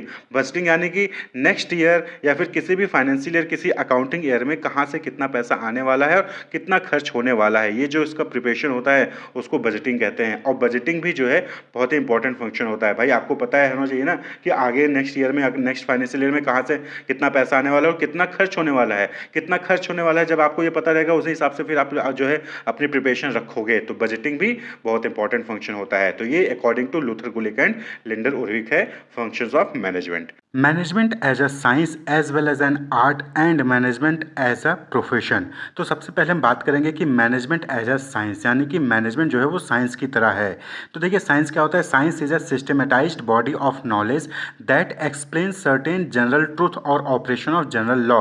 यानी कि जो डिफरेंट लॉज होते हैं, फिर कोई जनरल ट्रूथ होता है, उसको एक्सप्लेन करने के लिए, उसको प्रूफ करने के लिए सिस्टमेटाइज्ड बॉडी ऑफ नॉलेज होता है, उसको हम साइंस कहते हैं। यानी कि यहाँ पर क्या होता है कि टेस्ट होता है यहाँ पर, और उसके बाद जो फाइंडिंग्स आती हैं उसके बेसिस पर यहाँ पर जो है लॉज बनाए जाते हैं। तो अगर हम इसकी कैरेक्टरिस्टिक्स की बात करें साइंस की, तो सिस्टमेटाइज्ड बॉडी ऑफ नॉलेज होता है, यानी कि science principles are based on a cause and effect relationship. जैसे कि एप्पल जो है वो पेड़ से नीचे ही गिरता है, क्यों? क्योंकि लॉ ऑफ ग्रेविटी है, वहाँ पर ग्रेविटी की वजह से एप्पल जो है पेड़ से नीचे ही गिरता है। तो इससे क्या बना? लॉ ऑफ ग्रेविटी बेटा, यानी कि कॉज एंड इफेक्ट रिलेशनशिप होता है। और यहाँ पर जो है सिस्टमेटाइज्ड बॉडी ऑफ नॉलेज होता है साइंस में। दूसरा जो फीचर है that is principle based on experimentation, यानी कि साइंस में जो भी प्रिंसिपल्स होते हैं, जो भी लॉज होते हैं, वो एक्सपेरिमेंट के बेसिस पे फ्रेम किए जाते हैं। Scientific principle are first develop through observation and then tested through repeated experimentation under controlled condition. तो जो साइंटिफिक प्रिंसिपल्स हैं उनको पहले ऑब्जर्वेशन के बेसिस पे, यानी कि पेड़ से एप्पल नीचे गिरा, इसके बेसिस पे जो है वहाँ पर उसको डेवलप किया गया। उसके बाद फिर कॉज एंड इफेक्ट रिलेशनशिप, उसको टेस्ट किया जाता है, बार बार एक्सपेरिमेंट करते हैं उस पर, और फिर जाके उस पर लॉ बनता है या प्रिंसिपल बनता है। वहीं पर तीसरा जो फीचर है साइंस का दैट इज यूनिवर्सल वैलिडिटी, यानी कि एप्पल जो है पेड़ से नीचे ही गिरेगा बिकॉज ऑफ ग्रेविटी। तो ये जो है हर जगह, यानी कि ऑल ओवर वर्ल्ड जो है ये एप्लीकेबल होगा ग्रेविटी का प्रिंसिपल। यानी कि जो साइंस के प्रिंसिपल्स होते हैं, जो साइंस के लॉज होते हैं, वो यूनिवर्सली एप्लीकेबल होते हैं हर जगह। ये नहीं कि इंडिया में अलग होंगे और यूएसए में अलग होंगे और किसी दूसरे कंट्री में अलग होंगे, नहीं, साइंस के प्रिंसिपल्स हर जगह सेम होते हैं। ऐसे ही मैनेजमेंट में भी क्या होता है कि सिस्टमेटाइज्ड बॉडी ऑफ नॉलेज होता है, उसके जो प्रिंसिपल्स होते हैं वो एक्सपेरिमेंट के बेसिस पे होते हैं। लेकिन यहाँ पर क्या होता है मैनेजमेंट में कि जो यूनिवर्सल एप्लीकेबिलिटी नहीं होती, यानी कि जो मैनेजमेंट में जो डिफरेंट फंक्शंस होते हैं वो सिचुएशंस पे डिपेंड करते हैं कि सिचुएशन कैसे, उसके अकॉर्डिंग जो है आपको एप्लीकेबल करना पड़ेगा, कंडीशंस कैसे, उसके अकॉर्डिंग आपको एप्लीकेबल करना पड़ेगा। तो मैनेजमेंट प्योर साइंस नहीं है, लेकिन हाँ मैनेजमेंट क्या है? सोशल साइंस है, क्योंकि मैनेजमेंट में हम सोसाइटी को, पीपल को, चाहे वो ऑर्गेनाइजेशन को गोल को अचीव करना हो, चाहे एम्प्लॉय को मैनेज करना हो, चाहे रिसोर्सेज को मैनेज करना हो, तो हम उनसे डील करते थे। इसलिए मैनेजमेंट क्या है? More and more social science है, प्योर साइंस नहीं है। क्लियर? तो मैनेजमेंट एज अ साइंस में देखेंगे तो मैनेजमेंट में भी क्या है? सिस्टमेटाइज्ड बॉडी ऑफ नॉलेज है। यहाँ पर भी बहुत सारे बुक्स हैं, बहुत सारी जर्नल्स हैं, बहुत सारे थ्योरीज हैं, प्रिंसिपल्स हैं, जो कि पीरियड ऑफ टाइम में डेवलप किए गए हैं। लगातार कई जगह से ऑब्जर्वेशन किए गए, जो पुराने ऑथर्स थे उन्होंने ऑब्जर्वेशन किया, बहुत सारी ऑर्गेनाइजेशंस में उन्होंने एक्सपेरिमेंट किए, वहाँ पर रिसर्च कंडक्ट किया, और उसके बेसिस पे जो प्रिंसिपल्स हैं या फिर जो गाइडलाइंस है वो उन्होंने डेवलप किए हैं। जैसे कि law of demand, law of supply, PMI जो डिफरेंट इकोनॉमिक्स इंडिकेटर हैं, एफडब्ल्यू टेलर प्रिंसिपल्स हो गए, साइंटिफिक मैनेजमेंट थ्योरी होगी, 14 प्रिंसिपल्स हो गए। तो डिफरेंट जो है यहाँ पर थ्योरी और प्रिंसिपल्स डेवलप किए गए हैं over period of a time through experimentation. तो यहाँ पे भी क्या है, सिस्टमेटाइज बॉडी ऑफ नॉलेज है। आप यहाँ पर डिफरेंट बुक्स जो है स्टडी करते हैं, आप चाहे marketing, finance, HR, different subject से रिलेटेड जो स्ट्रीम है मैनेजमेंट के, उनसे रिलेटेड आप यहाँ पर जो है स्टडी करते हैं। दूसरा है principle based on experimentation. Science में क्या होता है कि जो प्रिंसिपल होते हैं वो एक्सपेरिमेंट पे बेस करते हैं। इसी तरीके से मैनेजमेंट में भी जो भी लॉ, जो भी प्रिंसिपल्स बनाए गए हैं, जो भी थ्योरी बनाई गई हैं, वो भी एक्सपेरिमेंट पे बेस करते हैं। उनमें भी जो है डिफरेंट टाइप के ऑब्जर्वेशन किए गए, रिपीटेड एक्सपेरिमेंट किए गए, और उसके बाद जो ये थ्योरी, ये जो प्रिंसिपल्स हैं मैनेजमेंट में, उनको डेवलप किया गया। Since management deals with human beings and human behaviour, the outcome of these experiments are not capable of being accurately predicted और रेप्लिकेटेड। क्योंकि जो ह्यूमन बींग और ह्यूमन बिहेवियर पे जो है मैनेजमेंट डील करता है, तो ह्यूमन बींग, ह्यूमन बिहेवियर क्या है, ये चेंज होता रहता है। तो इसलिए आप जो है बार बार सेम एक्सपेरिमेंट करेंगे तो सेम रिजल्ट नहीं आएगा। क्यों? क्योंकि मैनेजमेंट जो है प्योर साइंस नहीं, ये सोशल साइंस है। जैसे कि साइंटिफिक मैनेजमेंट थ्योरी हो गया, एफडब्ल्यू टेलर प्रिंसिपल हो गया। वहीं पर बात कर लें यूनिवर्सल वैलिडिटी की, तो मैनेजमेंट जो है प्रोवाइड करता है मैनेजर्स को बहुत सारे स्टैंडर्ड टेक्निक जो कि वो डिफरेंट सिचुएशन में यूज कर सकते हैं, चाहे वो अपनी कंट्री में हो चाहे किसी दूसरे कंट्री में हो। लेकिन हाँ, सभी प्रिंसिपल, सभी लॉज जो है मैनेजमेंट के, वो हर जगह एप्लीकेबल नहीं होते हैं। सभी थ्योरी, सभी लॉज जो है वो हर जगह एप्लीकेबल नहीं होते, लेकिन बहुत सारे ऐसे स्टैंडर्ड्स टेक्निक्स हैं जो कि हर जगह एप्लीकेबल होते हैं, डिफरेंट सिचुएशन में उनको यूज किया जा सकता है। These principle are also use for training and development of managers in different area. तो यूनिवर्सल वैलिडिटी भी है, लेकिन सभी चीज़ों का नहीं है। तो इसलिए मैनेजमेंट को हम एज अ साइंस कंसीडर कर सकते हैं। क्यों? क्योंकि ये जो है, जो साइंस की फीचर्स हैं, साइंस की जो कैरेक्टरिस्टिक्स होती है, उनको कहीं ना कहीं फुलफिल करता है। इसलिए management as a science consider किया जाता है। वहीं पर मैनेजमेंट को हम एज एन आर्ट कंसीडर करते हैं। क्लियर? तो आर्ट क्या है? Art is the skilful and personal application of existing knowledge to achieve desired result. आप सभी को पता है कि जो म्यूजिक टोन्स होते हैं, बेसिक नोट्स होते हैं म्यूजिक में, वो 7 होते हैं। लेकिन उन्हीं 7 बेसिक नोट्स को यूज करके कोई पर्सन डिफरेंट म्यूजिक बनाता है, कोई दूसरा पर्सन डिफरेंट म्यूजिक बनाता है। तो ये क्या है? ये उसका स्किल है, उसका पर्सनल एप्लीकेशन है कि जो नॉलेज है, जो 7 म्यूजिक नोट्स हैं, उसके बारे में जानकर वो जो है अपनी स्किल को यूज करके, अपनी क्रिएटिविटी को यूज करके वो डिफरेंट म्यूजिक क्रिएट करता है। तो मैनेजमेंट में क्या होता है कि मैनेजमेंट में भी जो नॉलेज होता है, थ्योरेटिकल नॉलेज होता है, उसका यूज़ करके, उसको स्टडी करके जो मैनेजर्स होते हैं वो डिफरेंट सिचुएशन को कैसे डील करना है, वो अलग अलग तरीके से वो डील करते हैं। आप देखते होंगे कि मैनेजमेंट का स्टाइल अलग अलग, जो मैनेजर्स होते हैं उनका अलग अलग होता है। कोई जो है स्ट्रिक्टली मैनेज करता है, तो कोई जो है कोऑर्डिनेट होकर मैनेज करता है। तो बेसिक फीचर आर्ट की बात करें तो आर्ट के बेसिक फीचर क्या है? पहला कि existing of theoretical knowledge. Art में भी क्या है? वहाँ पर थ्योरेटिकल नॉलेज होता है, चाहे वो dancing, public speaking, acting, music, किसी भी चीज़ को ले लीजिए। तो आर्ट में भी क्या होता है कि वहाँ पर थ्योरेटिकल नॉलेज होता है, उसका पर्सनलाइज एप्लीकेशन होता है। यानी कि आपको दिखा दिया जाएगा, बता दिया जाएगा कि डांस ऐसे करना है, लेकिन अब उस नॉलेज का यूज़ करके आप जो है अलग अलग तरीके से डांस कर सकते हैं। एक्टिंग करनी है तो उसका यूज़ करके आप अलग अलग तरीके से एक्टिंग कर सकते हैं। म्यूजिक में 7 नोट्स के बारे में आपको जानकारी दे दी जाएगी, उसके बाद उस 7 नोट्स का यूज़ करके आप अलग अलग म्यूजिक क्रिएट कर सकते हैं। तो यानी कि आर्ट में नॉलेज का यूज़ करके अपनी पर्सनल स्किल के बेसिस पे आप डिफरेंट क्रिएटिविटी वहाँ पर प्रोड्यूस कर सकते हैं। क्लियर? तो पर्सनलाइज एप्लीकेशन दूसरा क्या है? पर्सनलाइज एप्लीकेशन होता है आर्ट में, यानी कि नॉलेज का यूज करके आप अपने अकॉर्डिंग जो है उसका यूज करेंगे उस नॉलेज का। For example, 2 dancer, 2 speaker, 2 actor और 2 writer will always differ in demonstrating their art. Clear? तो आर्ट में क्या होता है कि सबको पता है कि एक्टिंग कैसे करनी है, सबको पता है कि म्यूजिक के कितने नोट्स होते हैं, लेकिन सेम नॉलेज को यूज करके 2 डांसर, 2 स्पीकर अलग अलग तरीके से वहां पर जो है बोलेंगे, या फिर डांसिंग करेंगे, या फिर म्यूजिक वहां पर क्रिएट करेंगे। तो पर्सनलाइज एप्लीकेशन होता है। आप ये सोचिए कि सेम नॉलेज से 2 लोग सेम तरीके से परफॉर्म करेंगे, नहीं, आर्ट में ऐसा नहीं होता है। कहीं ना कहीं आपको डिफरेंसेस देखने को मिल जाएंगे। क्रिकेट के सेम रूल हैं, लेकिन कोई 100 बनाता है, कोई जो है 50 पे, कोई 0 पे आउट हो जाता है। तो वो उनकी स्किल पे जो है डिपेंड करता है। नेक्स्ट है based on practice and creativity. तो आर्ट क्या है? वो आपके प्रैक्टिस और क्रिएटिविटी पे, जितना ज़्यादा प्रैक्टिस करेंगे, जितना ज़्यादा आप क्रिएटिव होंगे, उतना ही अच्छा आपका रिजल्ट जो है वो आता है आर्ट के केस में। तो all music is based on 7 basic notes.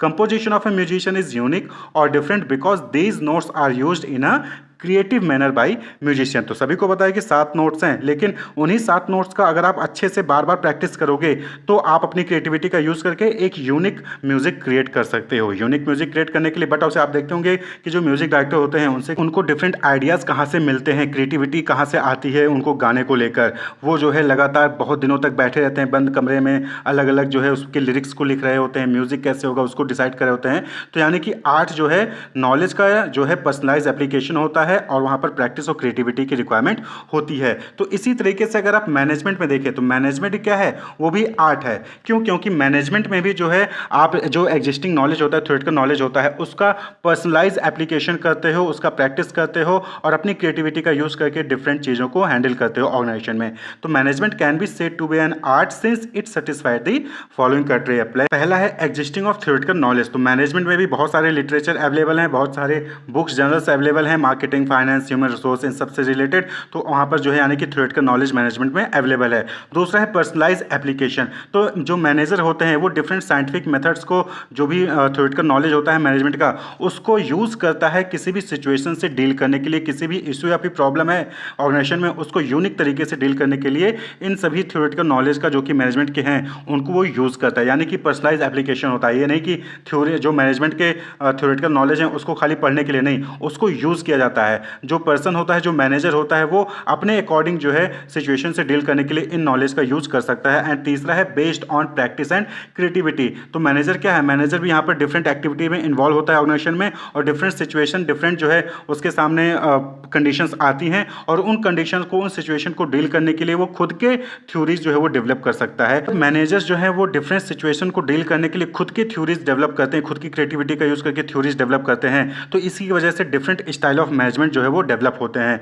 तो बीबीए एमबीए में स्टाइल ऑफ मैनेजमेंट आप पढ़ेंगे वहाँ पर, तो different style of management practice और क्रिएटिविटी की वजह से डेवलप होते हैं। तो यानी कि मैनेजमेंट भी क्या है, वो आर्ट है, क्योंकि मैनेजमेंट में भी नॉलेज है, थ्योरेटिकल नॉलेज है, उसका यूज़ करता है मैनेजर अपनी ऑर्गेनाइजेशन में जो भी सिचुएशन है, जो भी प्रॉब्लम है, उसको डील करने के लिए। और जो है वो खुद का थ्योरी जो है डेवलप कर सकते हैं on the basis of practice. यानी कि बार बार जो सेम सिचुएशन को डील करेंगे, रिसर्च करेंगे, तो वो जो है वहाँ पर खुद के थ्योरीज भी डेवलप कर सकते हैं।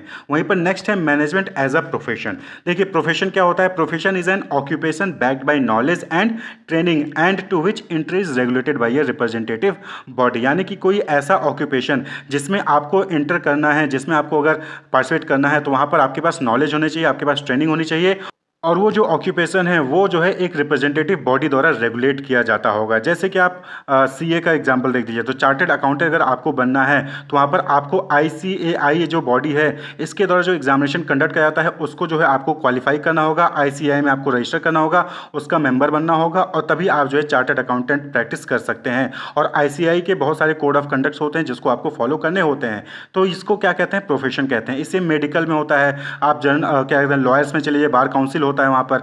तो अगर हम प्रोफेशन की कैरेक्टरिस्टिक्स की बात करें तो a profession has the following characteristics, well defined body of knowledge. तो नॉलेज यहाँ पर होगा, यानी कि यहाँ पर भी थ्योरेटिकल नॉलेज होगा। All profession are based on a well defined body of knowledge that can be acquire through instructions. यानी कि जो नॉलेज है उसको इंस्ट्रक्शंस के जरिए, टीचिंग के जरिए जो है वहाँ पर एक्वायर किया जा सकता है।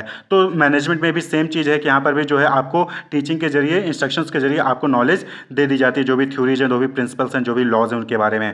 दूसरा है रेस्ट्रिक्टेड एंट्री। तो प्रोफेशन में क्या है, रेस्ट्रिक्टेड एंट्री होता है। जैसे कि सीए में अगर आपको सीए बनना है तो वहाँ पर आपको जो आईसीआई का एग्जामिनेशन है उसको आपको क्वालिफाई करना होगा, तभी आप सीए बन सकेंगे। एमबीबीएस बनना है, तो डॉक्टर बनना है, तो एमबीबीएस के एग्जामिनेशन को क्वालिफाई करना होगा। बार काउंसिल में अगर आपको रजिस्टर करना है तो उसके लिए आपको एलएलबी जो है क्वालिफाई करना होगा।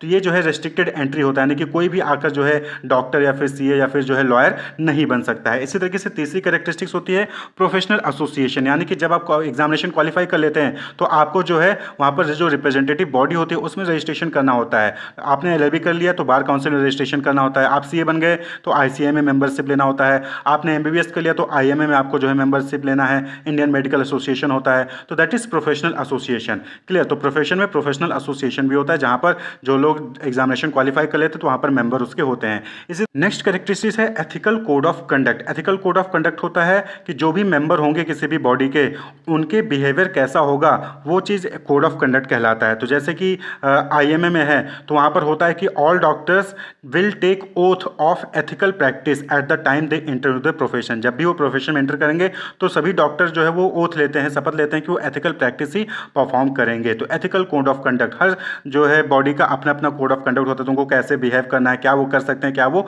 नहीं कर सकते हैं एज अ मेंबर। वहीं पर फिफ्थ कैरेक्टरिस्टिक्स है service motive. The basic motive of a profession is to serve their client interest by rendering dedicated and committed service. Service, doctor हैं तो आपको जो है आपको मरीज को जो है इलाज प्रोवाइड करना है, लॉयर हैं तो जो आपका क्लाइंट होगा उसको जस्टिस प्रोवाइड करना है। तो यानी कि यहाँ पर सर्विस मोटिव होता है प्रोफेशन में। तो अब अगर हम मैनेजमेंट की बात करें, मैनेजमेंट एज अ प्रोफेशन, तो मैनेजमेंट भी क्या है, एज अ प्रोफेशन है, क्योंकि मैनेजमेंट में भी well defined body of knowledge है, डिफरेंट लॉज हैं, थ्योरीज हैं, बुक्स हैं, जर्नल्स हैं। दूसरी करेक्टरिस्टिक्स है कि रेस्ट्रिक्टेड एंट्री। तो मैनेजमेंट में अगर आपको मैनेजर बनना है तो यहाँ पर कोई रेस्ट्रिक्शन नहीं है कि आपको पर्टिकुलर एग्जामिनेशन क्वालिफाई करके आना है। आप जो है बीए करके, एमबीए करके या फिर कोई और डिग्री हासिल करके जो है आप वहाँ पर मैनेजर बन सकते हैं। लेकिन यहाँ पर अगर आपके पास प्रोफेशनल नॉलेज है, ट्रेनिंग है, तो आपको जो है वहाँ पर बेटर अपॉर्चुनिटीज़ मिल सकती हैं, आपको प्रेफरेंस वहाँ पर मिल सकता है। तो कंप्लीट प्रोफेशन नहीं है मैनेजमेंट, लेकिन हाँ, यहाँ पर मैनेजमेंट को हम एज अ प्रोफेशन कंसिडर कर सकते हैं, क्योंकि यहां पर रेस्ट्रिक्शन नहीं है एंट्री पे। But professional knowledge and training is considered to be desirable qualification since there is great demand for those who possess degree और डिप्लोमा फ्रॉम रेप्यूटेड इंस्टीट्यूशन। यानी कि ऐसे लोग जिन्होंने एमबीए किया है या फिर पीजीडीएम कर रखा है तो उनको प्रेफरेंस मिलती है ऑर्गेनाइजेशन द्वारा, अगर उन्होंने अच्छी जगह से एमबीए पीजीडीएम कर रखा है। तो एंट्री रेस्ट्रिक्टेड नहीं है, लेकिन हाँ, प्रेफरेंस उन्हीं को मिलती है जिनके पास प्रोफेशनल नॉलेज या प्रोफेशनल कोर्स या फिर ट्रेनिंग होती है। तीसरा है प्रोफेशनल एसोसिएशन। तो मैनेजमेंट में भी प्रोफेशनल एसोसिएशन है, AIMA, all India management association, जो कि डिफरेंट कोड ऑफ कंडक्ट को वहाँ पर रेगुलेट करती है। और जरूरी नहीं है कि सारे मेंबर उस कोड ऑफ कंडक्ट को फॉलो करें, लेकिन हाँ, यहाँ पर एसोसिएशन भी है, प्रोफेशनल एसोसिएशन है। तो मैनेजमेंट एज अ प्रोफेशन हम इसको कंसिडर कर सकते हैं। वहीं पर फोर्थ बात करें तो सर्विस मोटिव भी है। भाई यहाँ पर क्या होता है कि मैनेजमेंट का मेन मोटिव होता है कि जो ऑर्गेनाइजेशन का गोल है उसको अचीव करने में हेल्प करे, लेकिन साथ ही साथ अचीव कैसे होता है, by providing good quality of product and service to the people. यानी कि यहाँ पर भी क्या है कि सर्विस मोटिव यहाँ पर भी होता है कि मैनेजमेंट के जरिए आप ऑर्गेनाइजेशन को सर्विस दे रहे हो, आप जो है जो सोसाइटी है उनको भी सर्विस प्रोवाइड कर रहे होते हो। तो इसीलिए हम मैनेजमेंट को एज अ प्रोफेशन कंसीडर कर सकते हैं। तो मैनेजमेंट को एज अ साइंस भी कंसीडर किया जा सकता है, लेकिन प्योर साइंस नहीं। मैनेजमेंट को एज एन आर्ट कंसीडर किया जाता है एंड मैनेजमेंट को एज अ प्रोफेशन भी कंसीडर किया जाता है। नेक्स्ट टॉपिक है ऑब्जेक्टिव ऑफ मैनेजमेंट, यानी कि क्यों हम मैनेजमेंट के different activities, planning, organising, staffing, directing, controlling, इन फंक्शंस को परफॉर्म करते हैं, क्यों हम मैनेज करते हैं। तो 3 ऑब्जेक्टिव होती हैं, उसको अचीव करने के लिए ब्रॉडली अगर हम ऑब्जेक्टिव को कैटेगराइज करें तो 3 ऑब्जेक्टिव होती हैं, उसको अचीव करने के लिए हम मैनेजमेंट की एक्टिविटीज़ को परफॉर्म करते हैं या फिर चीज़ों को मैनेज करते हैं। तो सबसे पहला है ऑर्गेनाइजेशनल ऑब्जेक्टिव। ऑर्गेनाइजेशन का ऑब्जेक्टिव क्या होता है कि सर्वाइव करना, प्रॉफिट अर्न करना और ग्रो करना। भाई कोई भी ऑर्गेनाइजेशन है, बट ऑब्वियस बात है कि वो सर्वाइव तभी कर पाएगी जब वो जितना खर्च कर रही है उतना वो रिकवर कर ले। यानी कि अगर ऑर्गेनाइजेशन 100 रुपये लगा रही है तो 100 रुपये उसको रिटर्न मिल जा रहा है सेल करके, तो वो सर्वाइव कर पाएगी, तभी तो आगे नेक्स्ट ईयर काम करेगी, अगले साल काम करेगी। अगर 100 रुपये खर्च किया और 85 रुपये मिल रहे हैं तो अगले साल वो काम ही नहीं कर पाएगी, वो तो बंद हो जाएगी। तो सर्वाइवल पहला ऑब्जेक्टिव है। तो सर्वाइव करने के लिए, मार्केट में कॉम्पिटिटर्स के साथ सर्वाइव करने के लिए हम चीज़ों को मैनेज करते हैं, यानी कि planning, organising, staffing, directing, controlling, ये सारी एक्टिविटीज हम परफॉर्म करते हैं। अब सिर्फ सर्वाइवल से तो कुछ नहीं होगा, सर्वाइवल के साथ साथ हमें जो है प्रॉफिट भी अर्न करना होगा। क्यों? क्योंकि हमारे पास बहुत सारे स्टेक होल्डर्स हैं, हमारे पास एम्प्लॉयज़ हैं, तो इनको सैलरी देना, स्टेक होल्डर को प्रॉफिट अर्न करके देना, इन सभी चीज़ों को फुलफिल करने के लिए, इन ऑब्जेक्टिव को अचीव करने के लिए हम क्या करते हैं, मैनेजमेंट की एक्टिविटीज़ परफॉर्म करते हैं। और उसी के साथ साथ अब सिर्फ जो है एक ही जगह आपने अपना बिजनेस ओपन कर रखा है तो उससे काम नहीं चलेगा, अब आपको जो है ग्रो भी करना पड़ेगा। आप सर्वाइव कर रहे हो, प्रॉफिट भी अर्न कर रहे हो, अब आपको जो है ग्रो भी करना है। ग्रो भी करना है यानी कि अभी तक जो है आप एक प्रोडक्ट बना रहे थे, अब आपको जो है मल्टीपल प्रोडक्ट बनाना है, दूसरे मार्केट में एंटर करना है, दूसरी जगह जो है आपको अपनी मैन्युफैक्चरिंग प्लांट ओपन करनी है, या फिर आप कह लीजिए कि आपको इंटरनेशनल जाना है। अभी तक आप जो है इंडिया में सेल कर रहे थे, अब आपको जो है दूसरे कंट्रीज में भी सेल करना है, तो यानी कि आपको ग्रो करना है, ऑर्गेनाइजेशन को ग्रो करना है। तो इन तीनों ऑब्जेक्टिव को फुलफिल करने के लिए कि ऑर्गेनाइजेशन को सर्वाइव कर रखना है, ऑर्गेनाइजेशन को प्रॉफिट अर्न करके देना है, ऑर्गेनाइजेशन को ग्रो करना है, इसको अचीव करने के लिए मैनेजमेंट एक्टिविटीज परफॉर्म करते हैं। इस नेक्स्ट ऑब्जेक्टिव है सोशल ऑब्जेक्टिव, यानी कि मैनेजमेंट के फंक्शंस के जरिए हम सोसाइटी के लिए भी जो है डिफरेंट चीज़ें जो है अचीव करते हैं। जैसे कि आप जो ऑर्गेनाइजेशन है वो क्या कर रही है, वो प्रोडक्ट बना रही है, तो प्रोडक्ट किसके लिए है, सोसाइटी के लिए, लोगों के लिए। तो quality product at fair price, यानी कि सोसाइटी को एक अच्छा प्रोडक्ट मिले और रिजनेबल प्राइस पे मिले, कम दाम पे मिले, ज़्यादा पैसा ना लगाना पड़े, उसके लिए जो है मैनेजमेंट का फंक्शन परफॉर्म करना ज़रूरी है। उसके लिए मैनेजमेंट के फंक्शंस परफॉर्म किए जाते हैं। Fair dealings with supplier, dealer and competitor. Competitor, supplier जो आपको जो है रॉ मटेरियल दे रहा है, डीलर्स जो आपके होलसेल रिटेलर्स हैं उनको जो है सही से आपको डील किया जा सके, उनको सही टाइम पे जो है कम्युनिकेट किया जा सके, उनको सही टाइम पे पेमेंट मिले, इन सब चीज़ों के लिए जो है मैनेजमेंट के फंक्शंस परफॉर्म किए जाते हैं। पेमेंट ऑफ टैक्सेस, यानी कि जो ऑर्गेनाइजेशन है वो राइट टाइम पे जो है डिफरेंट जो गवर्नमेंट के टैक्सेस होते हैं, जीएसटीज होती हैं, उसको सही टाइम पे जो है फुलफिल कर सके, पे कर सके, उसके लिए मैनेजमेंट जरूरी है। एम्प्लॉयमेंट अपॉर्चुनिटीज टू पीपल जो लोग हैं उनको एम्प्लॉयमेंट मिले, उसके लिए मैनेजमेंट जरूरी है। एनवायरमेंट को प्रोटेक्ट करें, ग्रीन टेक्नोलॉजीज का यूज़ करें, ग्रीन प्रोडक्ट्स का यूज़ करें, उसके लिए जो है मैनेजमेंट जरूरी है। तो सोशल ऑब्जेक्टिव को अचीव करने के लिए भी मैनेजमेंट जो है वो परफॉर्म किया जाता है, मैनेजमेंट एक्टिविटीज परफॉर्म किए जाते हैं।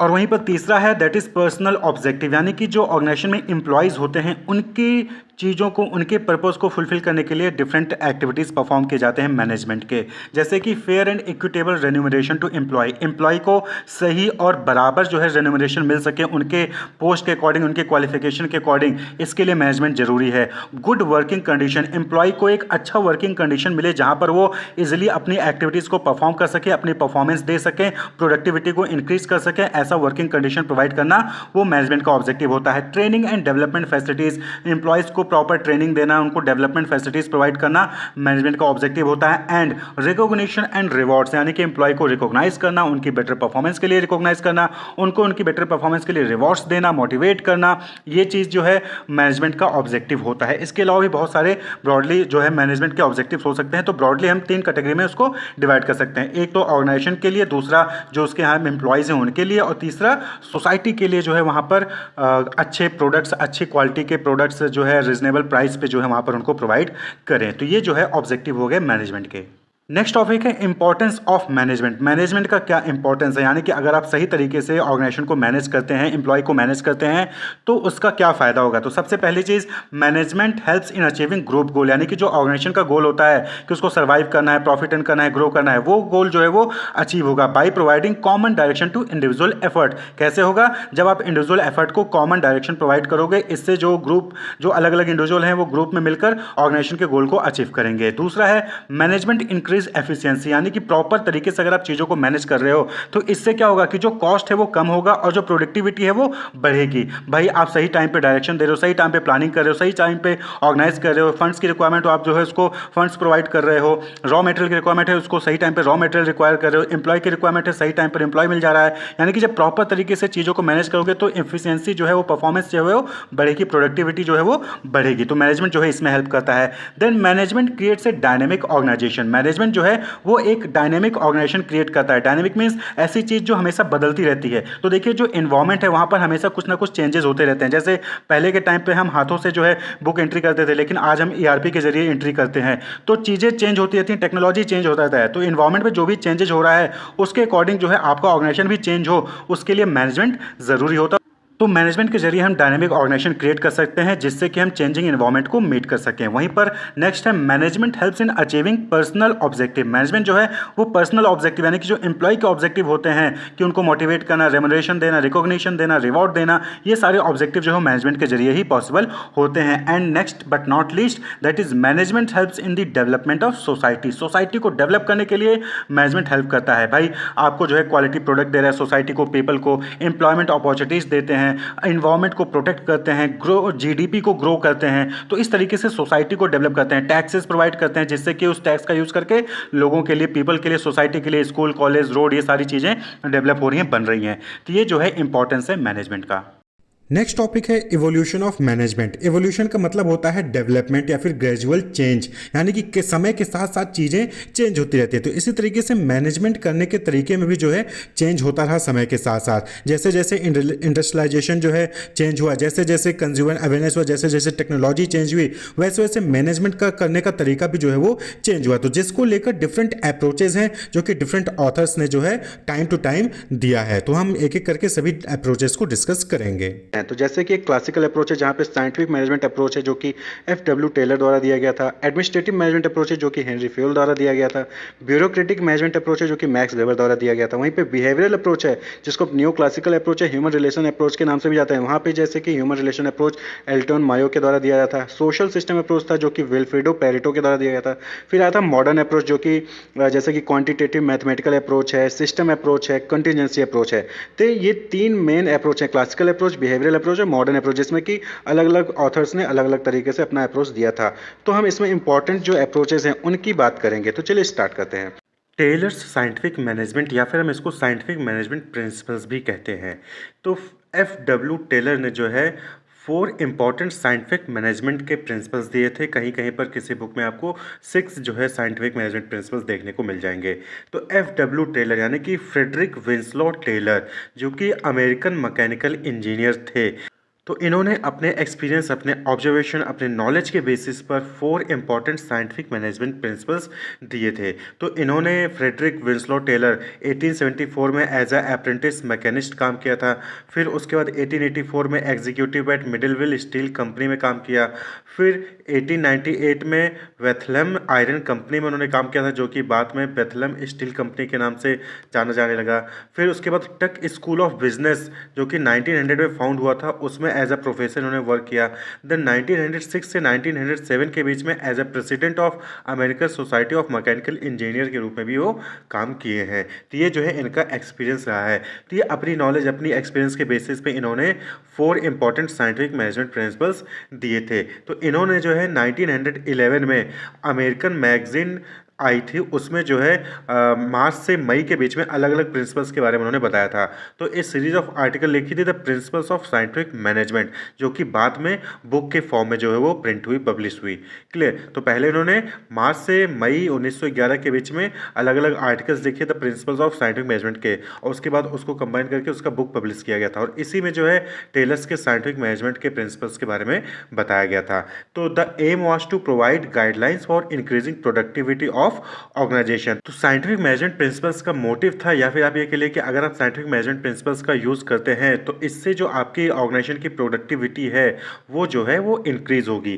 तो ये जो साइंटिफिक मैनेजमेंट प्रिंसिपल्स है क्या है, गाइडलाइंस है, यानी कि इन गाइडलाइंस के अकॉर्डिंग अगर आप ऑर्गेनाइजेशन में मैनेज करते हैं, ऑर्गेनाइजेशन को मैनेज करते हैं, तो प्रोडक्टिविटी एफिशिएंसी जो है वो क्या होगी, इंक्रीज होगी। To improve the industrial efficiency, industrial efficiency को इंक्रीज करने के लिए ये जो है साइंटिफिक मैनेजमेंट प्रिंसिपल्स दिए गए थे। तो वो 4 साइंटिफिक मैनेजमेंट प्रिंसिपल्स यहाँ पर दिए गए हैं। पहला है science not rule of thumb, दूसरा है हार्मोनी नॉट डिस्कॉर्ड, तीसरा है कॉपरेशन नॉट इंडिविजुअलिज्म, और फोर्थ है development of each and every person to his or her greatest efficiency and prosperity. वहीं पर अलग अलग बुक में जो है अलग अलग 4 के अलावा 6 भी आपको देखने को मिल जाता है, कहीं पर 5 देखने को मिलेंगे।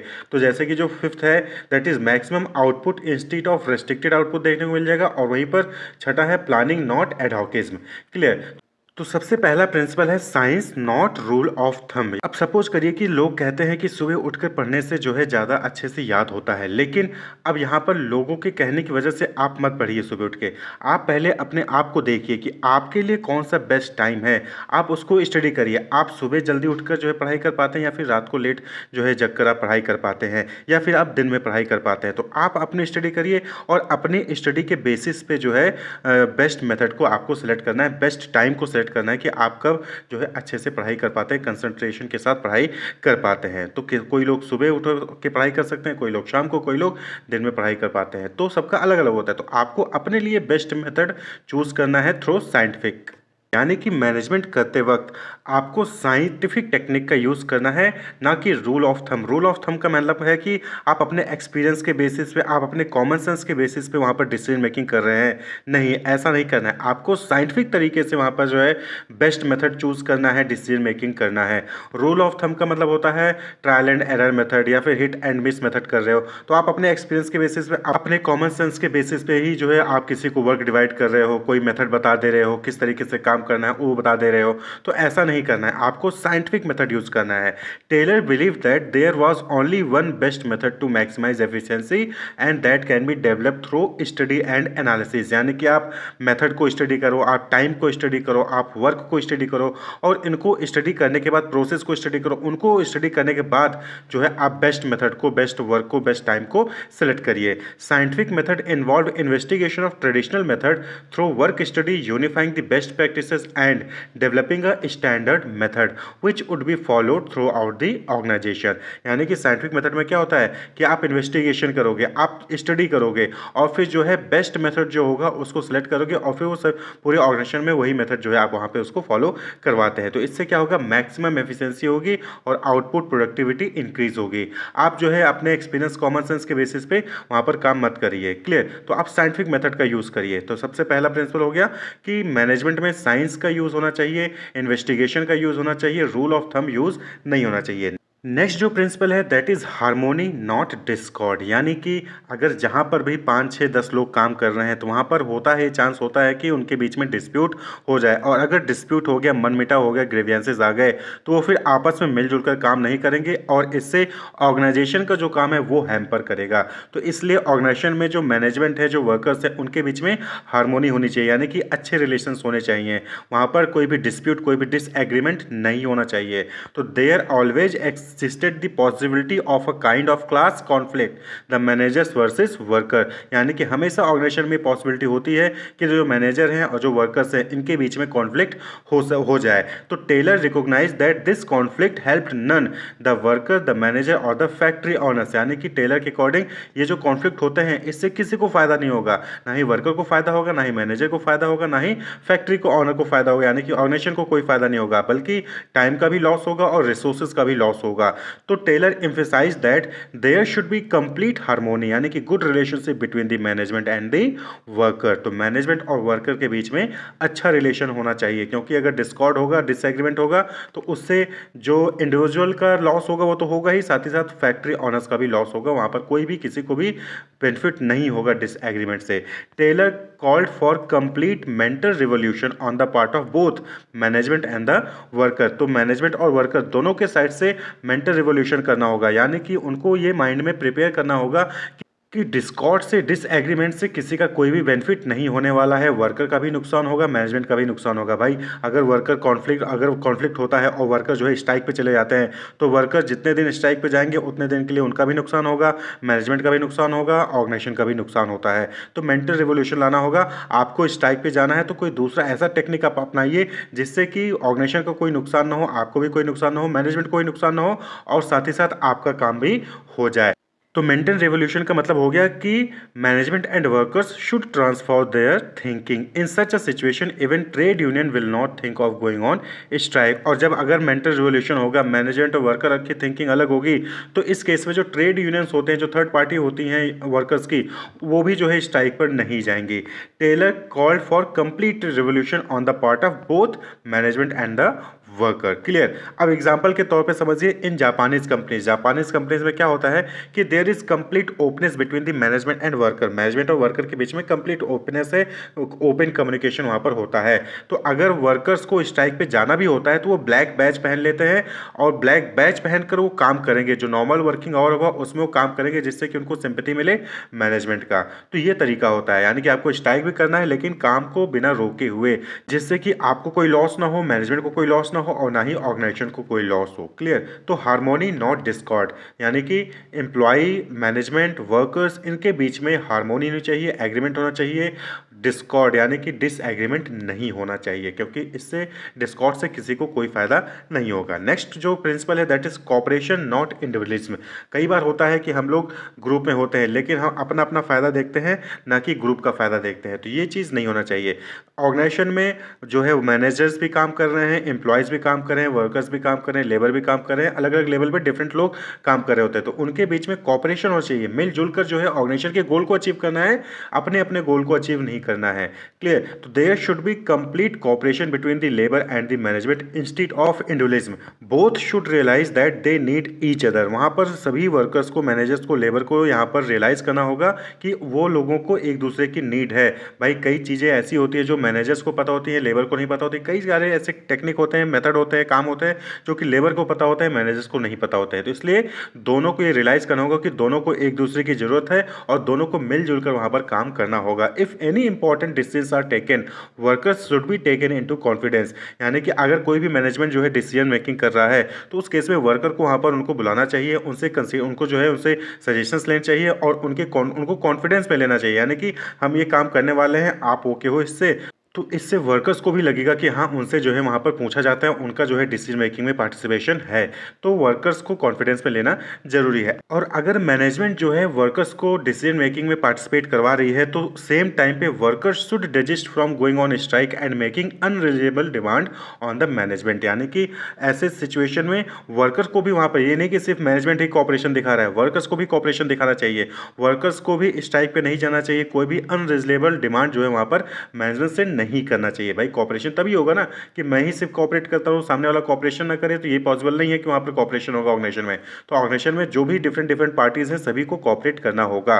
When there will be an open communication system and goodwill there will be no need for even a trade union. और जब ओपन कम्युनिकेशन होगा एम्प्लॉय के, मैनेजर्स के बीच में, वर्कर्स और लेबर के बीच में, तो इसमें जो थर्ड पार्टी होती है ट्रेड यूनियन, उनकी रिक्वायरमेंट वहाँ पर नहीं होगी। तो कॉपरेशन होना चाहिए, नॉट इंडिविजुअलिज्म।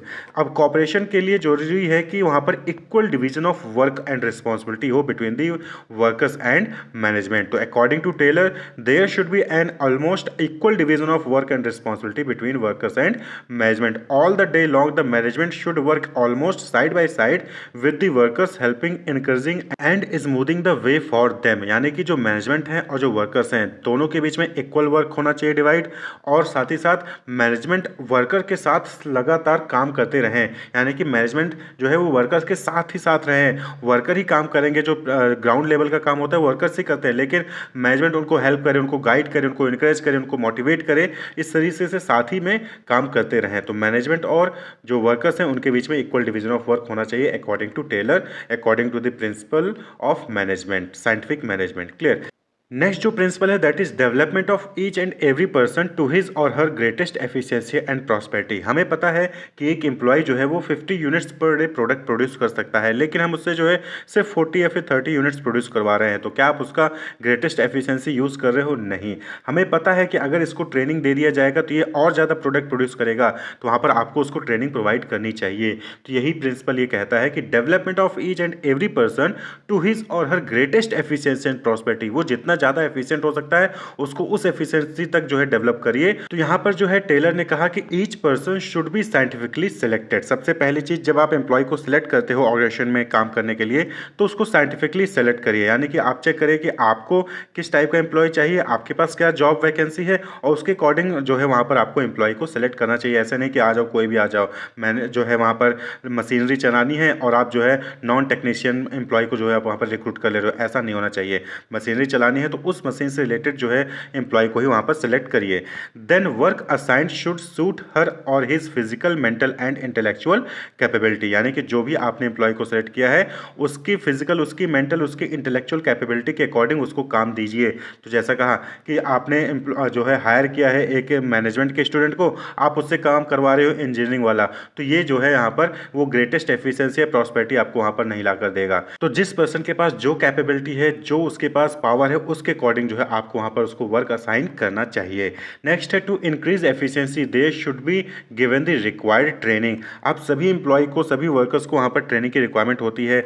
मशीनरी चेंज हो गई, वहाँ पर भी ट्रेनिंग की रिक्वायरमेंट होगी। कोई नई टेक्नोलॉजी आ गई, वहाँ पर भी ट्रेनिंग की रिक्वायरमेंट होती है।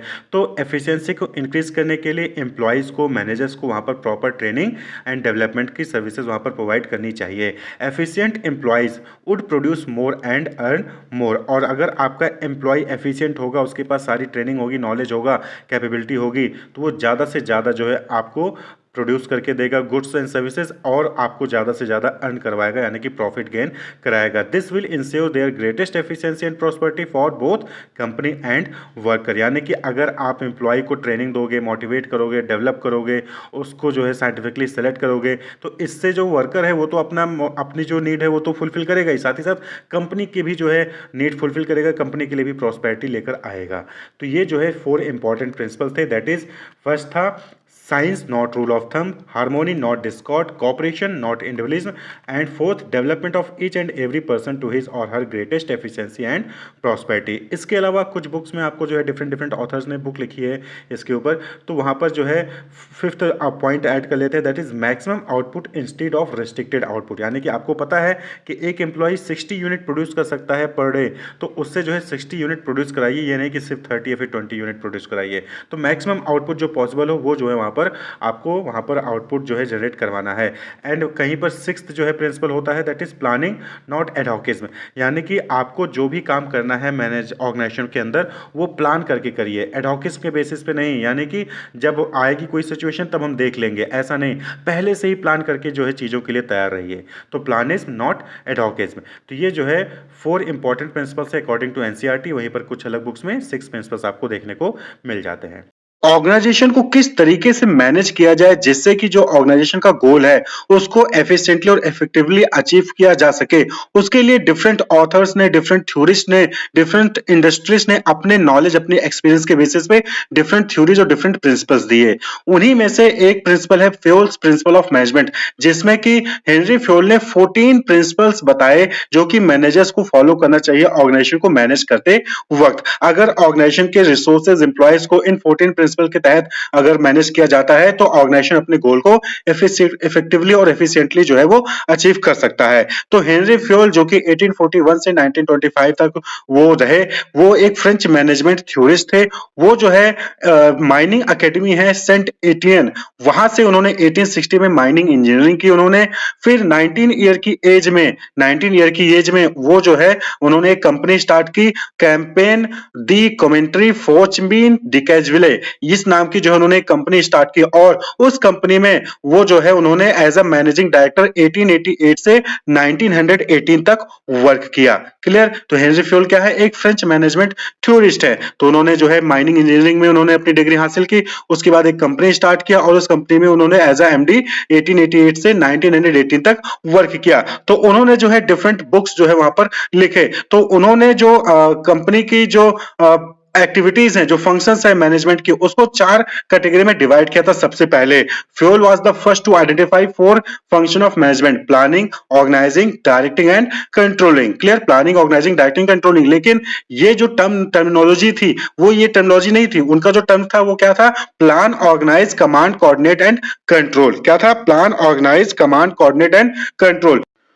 तो उन्होंने जो है plan, organise, command, coordinate, control, इस तरीके से जो है फंक्शन ऑफ मैनेजमेंट को क्लासिफाई किया था। हालांकि पीटर एफ ड्रकर को जो है 5 फंक्शन ऑफ मैनेजमेंट किसने दिया था, तो पीटर एफ ड्रकर का नाम वहां पर आता है, लेकिन फ्योल पहले थे जिन्होंने फंक्शन ऑफ मैनेजमेंट को आइडेंटिफाई किया था। तो अकॉर्डिंग टू फ्योल जो इंडस्ट्रियल अंडरटेकिंग होती हैं उनमें जो भी डिफरेंट एक्टिविटीज परफॉर्म की जाती है उसको 6 कैटेगरीज में जो है डिवाइड किया जा सकता है। तो फ्योल ने जो भी इंडस्ट्रियल एक्टिविटीज थी उसको 6 कैटेगरी में डिवाइड किया। कौन कौन सी? टेक्निकल, जैसे कि प्रोडक्शन, मैन्युफैक्चरिंग, ये टेक्निकल एक्टिविटी हो गई। उसी तरीके से buying and selling and exchange होता है तो वो कॉमर्शियल एक्टिविटी में उसको कैटेगराइज कर दिया गया।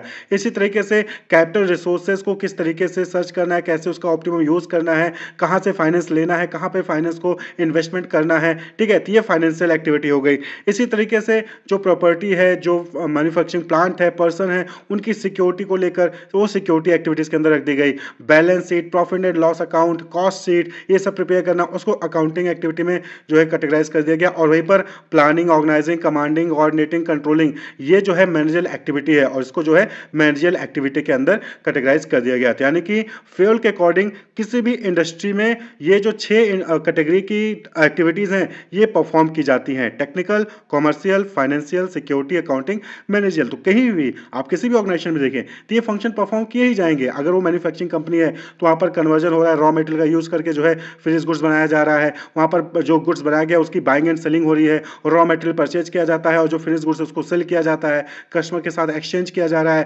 वहां पर फाइनेंशियल एक्टिविटीज परफॉर्म की जाती हैं, कहीं से लोन लिया जा रहा है, कहीं से पैसा उठाया जा रहा है, कहीं पर इन्वेस्ट किया जा रहा है, मशीनरी परचेज की जा रही है, बिल्डिंग बनाया जा रहा है, सिक्योरिटी के ऊपर जो है वहां पर पैसा खर्च किया जाता है। अकाउंटिंग से रिलेटेड एक्टिविटीज की जो है वहां पर लेजर बन रहा है, बैलेंस शीट बन रहा है, प्रॉफिट एंड लॉस अकाउंट बन रहा है, कॉस्ट शीट तैयार की जाए तो अकाउंटिंग से रिलेटेड एक्टिविटीज वहां पर परफॉर्म की जा रही हैं। और इसी तरीके से जो भी रिसोर्सेज है, चाहे वो एम्प्लॉय हो चाहे वो रिसोर्सेज है, उनको मैनेज किया जा रहा है सही तरीके से। Planning, organising, commanding, coordinating, controlling, ये एक्टिविटीज परफॉर्म की जा रही हैं। तो उनके अकॉर्डिंग जो भी इंडस्ट्रियल एक्टिविटीज है उनको 6 कैटेगरी में डिवाइड किया जाता है। वो ये 6 कैटेगरीज हैं, 6 एक्टिविटीज हैं। Clear? He also suggested that qualities a manager must possess should be physical, moral, education, knowledge and experience. ये जो है 5 इंपॉर्टेंट क्वालिटीज होनी चाहिए मैनेजर के अंदर। क्लियर? कौन कौन सी? Physical quality, moral quality, education, knowledge, experience, यानी कि उसके पास अपने पर्टिकुलर फील्ड के बारे में नॉलेज होना चाहिए, एक्सपीरियंस होना चाहिए, एजुकेशन अच्छी होनी चाहिए, क्वालिफिकेशन होना चाहिए, मोरल जो है बिहेवियर उसका अच्छा होना चाहिए और फिजिकल कैपेबिलिटी भी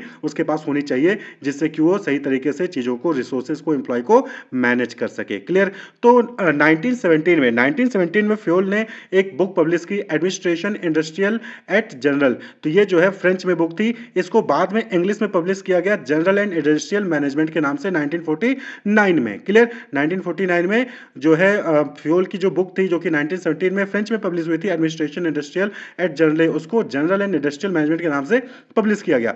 उसी बुक में जो है फ्योल ने 14 प्रिंसिपल ऑफ मैनेजमेंट को डिस्कस किया, which identified the skills required for effective management, यानी कि अगर सही तरीके से मैनेज करना है ऑर्गेनाइजेशन को, तो उसके लिए 14 प्रिंसिपल ऑफ मैनेजमेंट को फॉलो करना जरूरी है। और इसको किस बुक में उन्होंने मेंशन किया? एडमिनिस्ट्रेशन इंडस्ट्रियल एट जनरल, यानी कि जनरल एंड इंडस्ट्रियल मैनेजमेंट, जो कि इंग्लिश में 1949 में पब्लिश हुई और 1917 में ये फ्रेंच में पब्लिश हो गए थे। तो for his contribution he is also known as the father of general management और father of modern management theory. तो हम हेनरी फ्योल को फादर ऑफ जनरल मैनेजमेंट या फिर father of modern management theory भी कहते हैं। क्लियर। तो ये जो इनकी जो कंपनी थी, क्लियर, वो कंपनी दी कमेंट्री फॉर्चमीन डिकैजविले, वो जो कंपनी थी वो क्या करती थी? वो कोल, आयरन, स्टील, ये सारी चीजें जो है वहां पर उसका प्रोडक्शन वहां पर होता था। क्लियर। तो हेनरी फ्योल के अकॉर्डिंग जो 14 प्रिंसिपल थे, it explain what amount to managers work and what principle should follow in doing this work, यानी कि मैनेजर को मैनेज करते वक्त क्या चीजें करनी चाहिए, कौन से प्रिंसिपल है जिसको फॉलो करना चाहिए,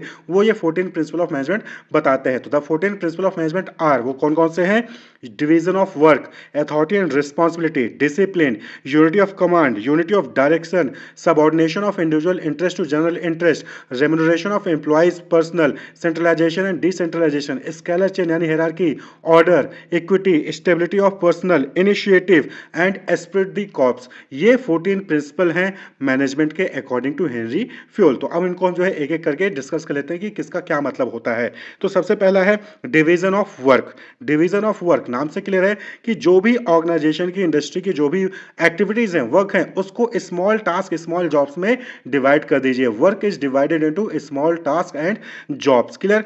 एंड हर स्मॉल टास्क और जॉब के लिए वहां पर ट्रेंड स्पेशलिस्ट को जो है वहां पर अपॉइंट किया जाना चाहिए। A trained specialist who is competent is required to perform each job. तो हर जॉब के लिए वहां पर स्पेशलिस्ट वहां पर आपको अपॉइंट करना चाहिए, कंपनी को अपॉइंट करना चाहिए, मैनेजर को अपॉइंट करना चाहिए, जिससे कि उस टास्क को, उस जॉब को अच्छे से परफॉर्म किया जा सके। क्लियर। तो इसकी वजह से क्या होता है? स्पेशलाइजेशन होता है। जब आप जिस फील्ड में जो है एक्सपर्ट हैं वही काम करेंगे तो आप उस फील्ड के स्पेशलाइज्ड हो जाएंगे। क्लियर। जैसा कि आप डिफरेंट ऑर्गेनाइजेशन में देखते हैं कि अलग अलग ऑर्गेनाइजेशन में अलग अलग डिपार्टमेंट क्रिएट किए जाते हैं, finance department, marketing department, production department, HR department. तो अलग अलग डिपार्टमेंट क्रिएट करके उसके एक्सपर्ट को जो है वहां पर जो है अपॉइंट किया जाता है, जिससे कि वो अपनी एक्टिविटी को सही से परफॉर्म कर सके। All of them have specialised person, collectively they achieve production and sales target of the company.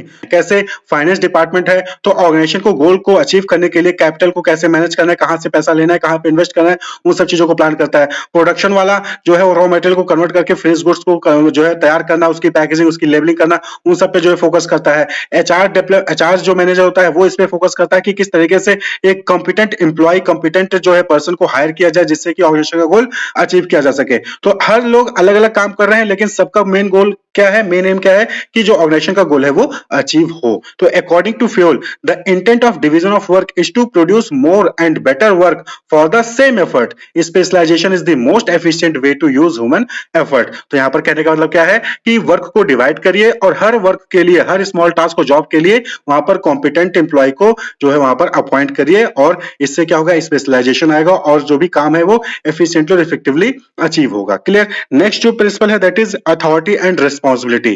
Clear. अब हर काम को, जो भी वहां पर टास्क दिया गया है किसी भी पर्सन को, उसको परफॉर्म करने के लिए उसके पास कुछ पावर होनी चाहिए और उसके पास कुछ रिस्पॉन्सिबिलिटी होनी चाहिए।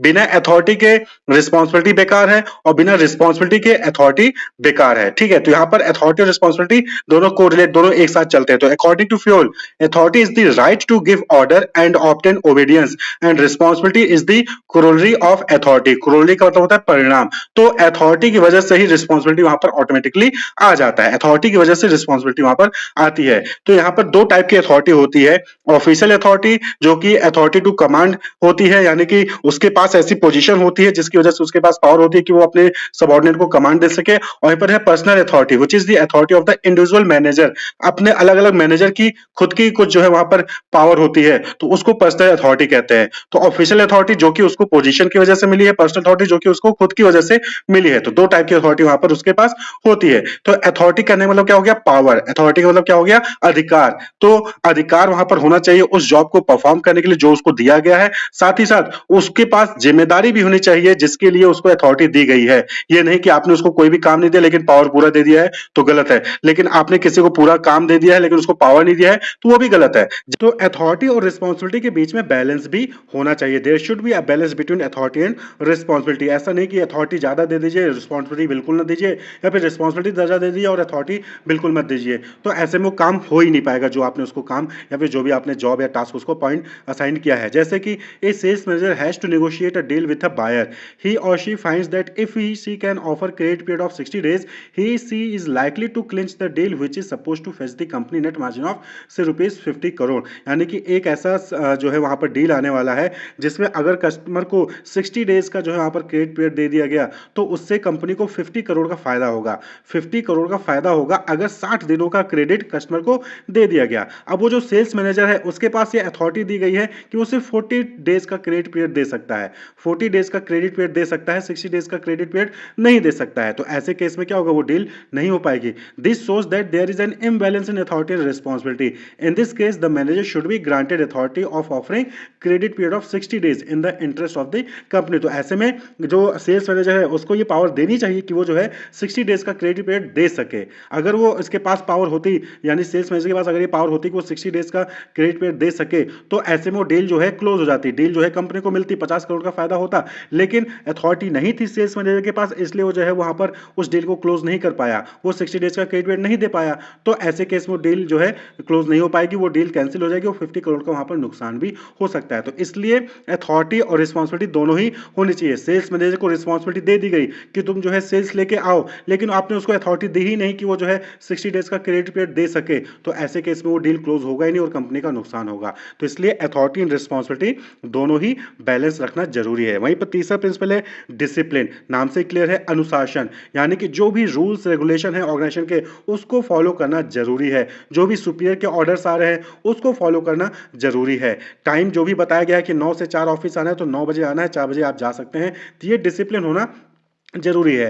यानी कि obedience to organisational rule and employment agreement which are necessary for the working of the organisation. तो ऑर्गेनाइजेशन की वर्किंग के लिए जो भी रूल्स जो भी एग्रीमेंट किए गए हैं उसको फॉलो करना डिसिप्लिन कहलाता है। तो according to Fayol discipline requires good superior at all level, clear and fair agreement and judicious application of penalties. यानी कि डिसिप्लिन के लिए ऑर्गेनाइजेशन में डिसिप्लिन हो, सही तरीके से सब लोग अपना काम कर रहे हो, उसके लिए हर लेवल पे सुपीरियर, एक अच्छा सुपीरियर होना चाहिए जो कि इस चीज को मॉनिटर कर रहा हो कि हाँ सब लोग सही तरीके से काम कर रहे हैं, और जो भी एग्रीमेंट है वो क्लियर होना चाहिए, कोई डाउट नहीं होना चाहिए कि हाँ क्या चीज करनी है, कब करनी है, कैसे करनी है, वो सारी चीजें क्लियर होनी चाहिए जिससे सबको सबका रोल पता हो और अपने टास्क को वो परफॉर्म कर सके, सबको अपनी अथॉरिटी पता हो, सबकी अपनी रिस्पॉन्सिबिलिटी पता हो। और अगर कोई गलती करता है, इनडिसिप्लिन बिहेवियर शो करता है, तो इस केस में उसको पेनल्टी भी वहां पर दिया जाना चाहिए जिससे कि दोबारा से वो गलती उस ऑर्गेनाइजेशन में ना हो। The worker and management both honour their commitment without any prejudice towards one another. यानी कि जो भी वर्कर है, जो मैनेजमेंट है, वो अपने काम को सही तरीके से करें, मैनेजमेंट ने जो भी कहा है वर्कर से वो फुलफिल करें और वर्कर ने जो मैनेजमेंट को कमिटमेंट किया है वो भी फुलफिल करें। तो ये जो है सही तरीका होता है, क्योंकि अगर किसी ने अपना काम जो भी प्रॉमिस किया, जो भी रूल है उसको तोड़ा, एग्रीमेंट जो भी हुआ उसको तोड़ा, तो कहीं ना कहीं वहां पर इनडिसिप्लिन बिहेवियर आएगा और इससे क्या होगा, ऑर्गेनाइजेशन की वर्किंग जो है वो खराब होगी। तो डिसिप्लिन जरूरी है, जब जहां जैसे जो करना है, जो कहा गया है, जो रूल है उसको फॉलो करना जरूरी है। नेक्स्ट जो प्रिंसिपल है यूनिटी ऑफ कमांड। यूनिटी मतलब वन और कमांड मतलब ऑर्डर, यानी कि एक से ऑर्डर आना चाहिए एक एम्प्लॉय को। According to Fayol there should be one and only one boss for every individual employee. यानी कि हर एक एम्प्लॉय के लिए केवल एक बॉस होना चाहिए। अब एक एम्प्लॉय है, उसको एक बॉस है वो भी ऑर्डर दे रहा है, वहीं पर दूसरा बॉस है वो भी ऑर्डर दे रहा है, तो ऐसे में वो एम्प्लॉय कंफ्यूज हो जाएगा कि किसका काम पहले करे और ऐसे में उसकी परफॉर्मेंस खराब हो जाएगी। तो यूनिटी ऑफ कमांड क्या कहता है, एक एम्प्लॉय का केवल एक ही बॉस होना चाहिए और उसी को उसको सुनना चाहिए, उसी को उसको फॉलो करना चाहिए। The principle of of unity of command state that each participant in a formal organization should receive order from and be responsible to only one superior, यानी कि एक पर्सन, एक एम्प्लॉय सिर्फ एक बॉस को के लिए रिस्पॉन्सिबल होगा और उसी बॉस के ऑर्डर को फॉलो करेगा। अगर किसी और को काम करवाना है तो उस एम्प्लॉय का जो बॉस है उससे बोले, वो बॉस बोलेगा तब वो काम करेगा। आप सीधे जाके उस एम्प्लॉय को बोलोगे तो वो काम नहीं करेगा, वो सिर्फ अपने बॉस का सुनेगा। तो only one boss for every individual employee. This is to prevent confusion regarding task to be done. तो क्या काम करना है, क्या नहीं करना है, इसमें कंफ्यूजन ना हो, इसलिए सिंपल सा भाई मेरे बॉस वो है, वो जो बोलेंगे मैं वो करूंगा और नहीं तो नहीं करूंगा। ये चीज होता है यूनिटी ऑफ कमांड। क्लियर? तो एक एम्प्लॉय का एक बॉस होना चाहिए और उसी बॉस के ऑर्डर को फॉलो करना है, उसी बॉस के लिए वो रिस्पॉन्सिबल होगा। Suppose a sales person is asked to clinch a deal with a buyer and is allowed to give 10% discount by the marketing manager. तो एक सेल्स पर्सन है, उसका जो हेड था मार्केटिंग मैनेजर, उसने अलाउ कर रखा था उस सेल्स पर्सन को कि वो 10% का डिस्काउंट दे सकता है, लेकिन फाइनेंस डिपार्टमेंट का जो मैनेजर था उसने बोला कि नहीं, तुम 5% से ज्यादा डिस्काउंट नहीं दे सकते हो। तो ऐसे केस में क्या होगा, वो डील क्लोज नहीं होगी। तो यहां पर क्या हो गया, यहां पर यूनिटी ऑफ कमांड नहीं है, क्योंकि फाइनेंस मैनेजर भी कमांड दे रहा है उस सेल्स पर्सन को और सेल्स पर्सन का जो मार्केटिंग मैनेजर है वो भी कमांड दे रहा है। तो यहां पर कंफ्यूजन हो जाएगा। तो यहां पर यूनिटी ऑफ कमांड क्या है, नहीं है। क्लियर? तो this can be avoided if there is coordination between various department. और अगर यहां पर कोऑर्डिनेशन होगा वेरियस डिपार्टमेंट में तो इसको अवॉइड किया जा सकता है। फाइनेंस डिपार्टमेंट के जो मैनेजर है, अगर उनको लग रहा है कि नहीं 5% से ज्यादा नहीं देना चाहिए, तो फाइनेंस डिपार्टमेंट का जो मैनेजर है उसको मार्केटिंग मैनेजर से बोलना चाहिए और मार्केटिंग मैनेजर जो है वो अपने सेल्स पर्सन को बोलेगा। क्लियर? तो इस केस में कंफ्यूजन नहीं होगा और सेल्स पर्सन को क्लियर होगा कि उसको क्या करना है, क्या नहीं करना है। तो यूनिटी ऑफ कमांड। नेक्स्ट जो प्रिंसिपल है that is unity of direction. नाम से क्लियर है कि सबका डायरेक्शन एक होना चाहिए। Marketing department, HR department, finance department अलग अलग डिपार्टमेंट हैं, लेकिन वो एक ऑर्गेनाइजेशन के अलग अलग डिपार्टमेंट हैं। तो जो गोल ऑर्गेनाइजेशन का है वही गोल इन सभी और डिपार्टमेंट का होना चाहिए। क्लियर? तो unity of direction. Each group of activities having the same objective must have one head and one plan. All the unit of an organization should be moving towards the same objective through coordinated and focused effort. तो जितने भी organisation के जो different unit हैं वो सब एक ही direction में मूव करने चाहिए। यूनिटी ऑफ डायरेक्शन, सबका अलग अलग डायरेक्शन मूव कर रहे हैं तो इस तरीके से ऑर्गेनाइजेशन का गोल अचीव होगा ही नहीं। This ensure unity of action and coordination. अगर यूनिटी ऑफ डायरेक्शन होगा तो इससे जो है एक्शन, जो भी डिफरेंट यूनिट के एक्शन है, डिफरेंट डिपार्टमेंट के जो एक्शन है उनके बीच में कोऑर्डिनेशन रहेगा। जैसे if a company is manufacturing motorcycle as well as car then it should have two separate division for both of them. यानी कि अगर एक कंपनी है वो मोटरसाइकिल भी बना रही है और कार भी बना रही है तो मोटरसाइकिल के लिए अलग डिपार्टमेंट होना चाहिए, अलग डिवीजन होना चाहिए, और कार के लिए अलग डिवीजन होना चाहिए, जिससे कि दोनों का अपना अपना जो है वहां पर डायरेक्शन रहे। Each division should have its own incharge plan and execution resources.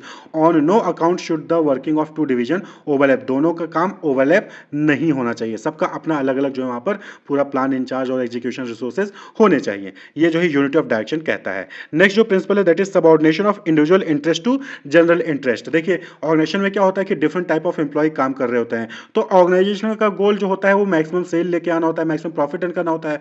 लेकिन जो एम्प्लॉय काम कर रहा होता है उसका गोल कुछ और ही होता है। उसका काम होता है कि वो हायर पोजीशन पे जाए, हायर सैलरी पाए, हायर इनकम जो है उसको मिले। तो सबका अलग अलग यहाँ पर एम्प्लॉय का और ऑर्गेनाइजेशन का गोल क्या होता है, डिफरेंट होता है। तो ऐसे केस में मैनेजर की रिस्पॉन्सिबिलिटी बनती है कि जो अलग अलग लोगों की इंडिविजुअल इंटरेस्ट है उसको कंबाइन करके कंपनी के इंटरेस्ट से जो है वो मर्ज करे। Every worker has some individual interest for working in a company. The company has got its own objective, और कंपनी का खुद का ऑब्जेक्टिव होता है। तो the interest of an organisation should take priority over the interest of any one individual employee. तो अलग अलग एम्प्लॉय के जो भी इंटरेस्ट है उसके ऊपर ऑर्गेनाइजेशन का जो इंटरेस्ट है वो होना चाहिए। वो ये जो प्रिंसिपल कहता है ये कहता है। क्लियर? कि आपका इंटरेस्ट कुछ भी हो, लेकिन आपके इंटरेस्ट की वजह से कंपनी का जो इंटरेस्ट है, ऑर्गेनाइजेशन का जो इंटरेस्ट है, ऑर्गेनाइजेशन का जो गोल है उसको हार्म नहीं होना चाहिए और वो प्रायोरिटी पे होना चाहिए।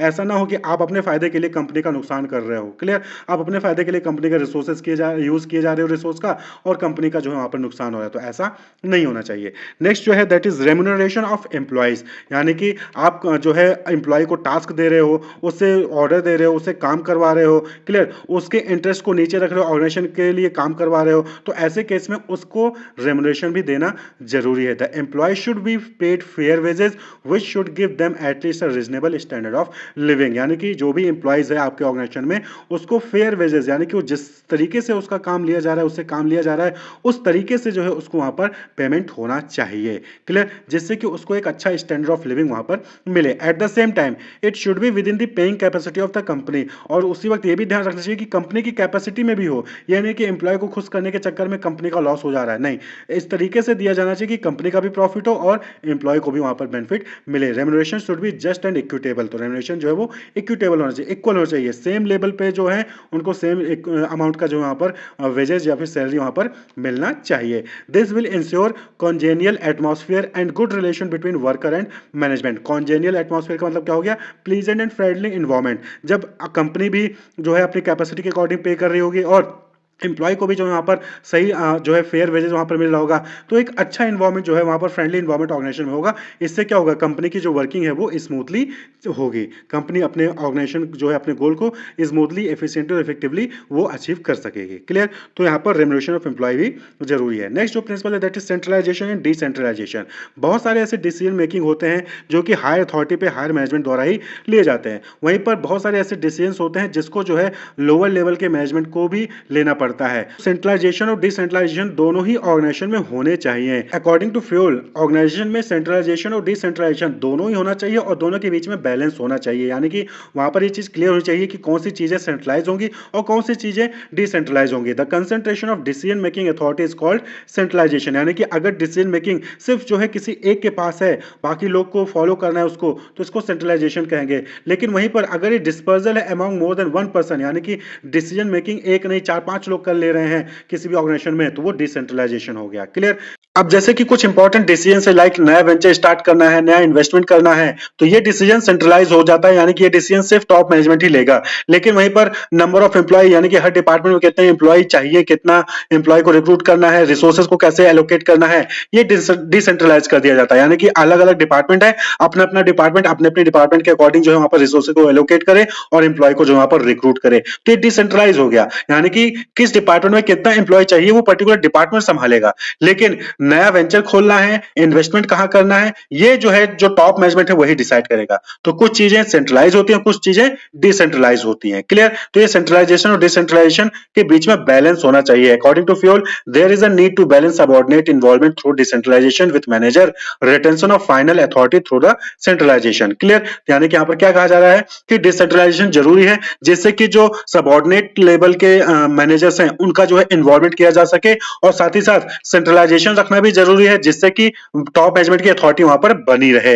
इन general large organisation have more decentralisation than small organisation. तो लार्ज ऑर्गेनाइजेशन, जो बड़े ऑर्गेनाइजेशन होते हैं, वहां पर ज्यादा डिसेंट्रलाइजेशन आपको देखने को मिलेगा, क्योंकि भाई बड़ा ऑर्गेनाइजेशन है तो हर चीजें सिर्फ जो है टॉप मैनेजमेंट ही नहीं ले सकता है वहां पर हर चीज से रिलेटेड डिसीजंस। तो वहां पर क्या किया जाता है? डिसेंट्रलाइज किया जाता है कि अपने अपने रीजन में, अपने अपने डिपार्टमेंट में आप लोग अपना डिसीजन खुद लीजिए। लेकिन अगर स्मॉल ऑर्गेनाइजेशन है, छोटा ऑर्गेनाइजेशन है, तो वहां पर पूरा का पूरा सेंट्रलाइजेशन ही होता है, यानी कि वहां पर सारा डिसीजन जो मालिक होगा वही लेगा। छोटे ऑर्गेनाइजेशन के केस में, बड़े ऑर्गेनाइजेशन के केस में अलग अलग डिपार्टमेंट, अलग अलग यूनिट अपने अपने हिसाब से वहां पर डिसीजन लेते हैं। तो बड़े ऑर्गेनाइजेशन में आपको डिसेंट्रलाइजेशन ज्यादा देखने को मिलेगा और छोटे ऑर्गेनाइजेशन में आपको सेंट्रलाइजेशन ज्यादा देखने को मिलता है। वहीं पर नेक्स्ट जो प्रिंसिपल है दैट इज स्केलर चेन।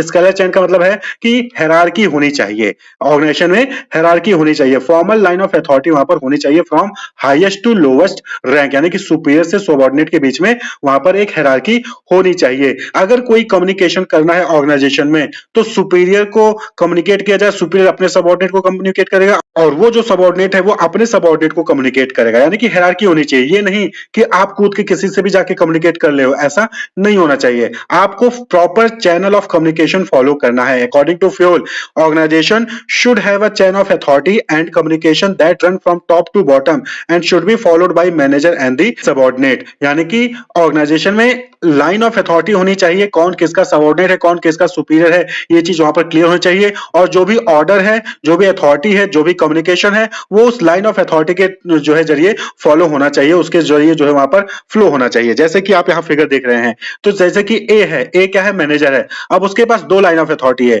ए जो है B C D E F इनका बॉस है, और वहीं पर ए जो है L M N O P इनका भी बॉस है। अब सपोज करें कि ए को कोई ऑर्डर पास करना है ई को, तो ए क्या करेगा? ए बी को बोलेगा बोलेगा, बी सी को बोलेगा, सी डी को बोलेगा और डी जो है वो ई को जाके कम्युनिकेट करेगा। क्लियर? इसी तरीके से ए को जो है ओ को कोई चीज कम्युनिकेट करनी है तो ए एल को बोलेगा, एल एम को बोलेगा, एम एन को बोलेगा और एन जो है वो ओ को बोलेगा। इसी तरीके से अगर ई को ए को कुछ बोलना है तो ई जो है पहले डी को कम्युनिकेट करेगा, डी जो है सी को बोलेगा, सी जो है बी को बोलेगा, फिर बी जो है वो ए को बोलेगा। तो ये लाइन ऑफ अथॉरिटी हो गई, इसको कहते हैं स्केलर चेन। सब जो है एक चैन फॉलो किया जा रहा है, कोई कूद के किसी से यानी ई जो है सीधे ए के पास चला जाएगा, नहीं, ऐसा नहीं है। ऐसा अगर हो रहा है तो यहाँ पर गड़बड़ है, यहाँ पर लाइन ऑफ अथॉरिटी नहीं है और इससे क्या होगा, मिसमैनेजमेंट होगा। क्लियर? तो ये चीज ध्यान रखनी चाहिए। इसी तरीके से अगर ई को ओ से कम्युनिकेट करना है, ई को ओ से कम्युनिकेट करना है तो ये नहीं कि ई जो है सीधे ओ से जाके बात कर लेगा, नहीं, ई पहले डी को बताएगा, डी जो है सी को बताएगा, सी जो है बी को बताएगा, बी फिर ए को कम्युनिकेट करेगा, फिर ए जो है वो एल को, फिर एम को,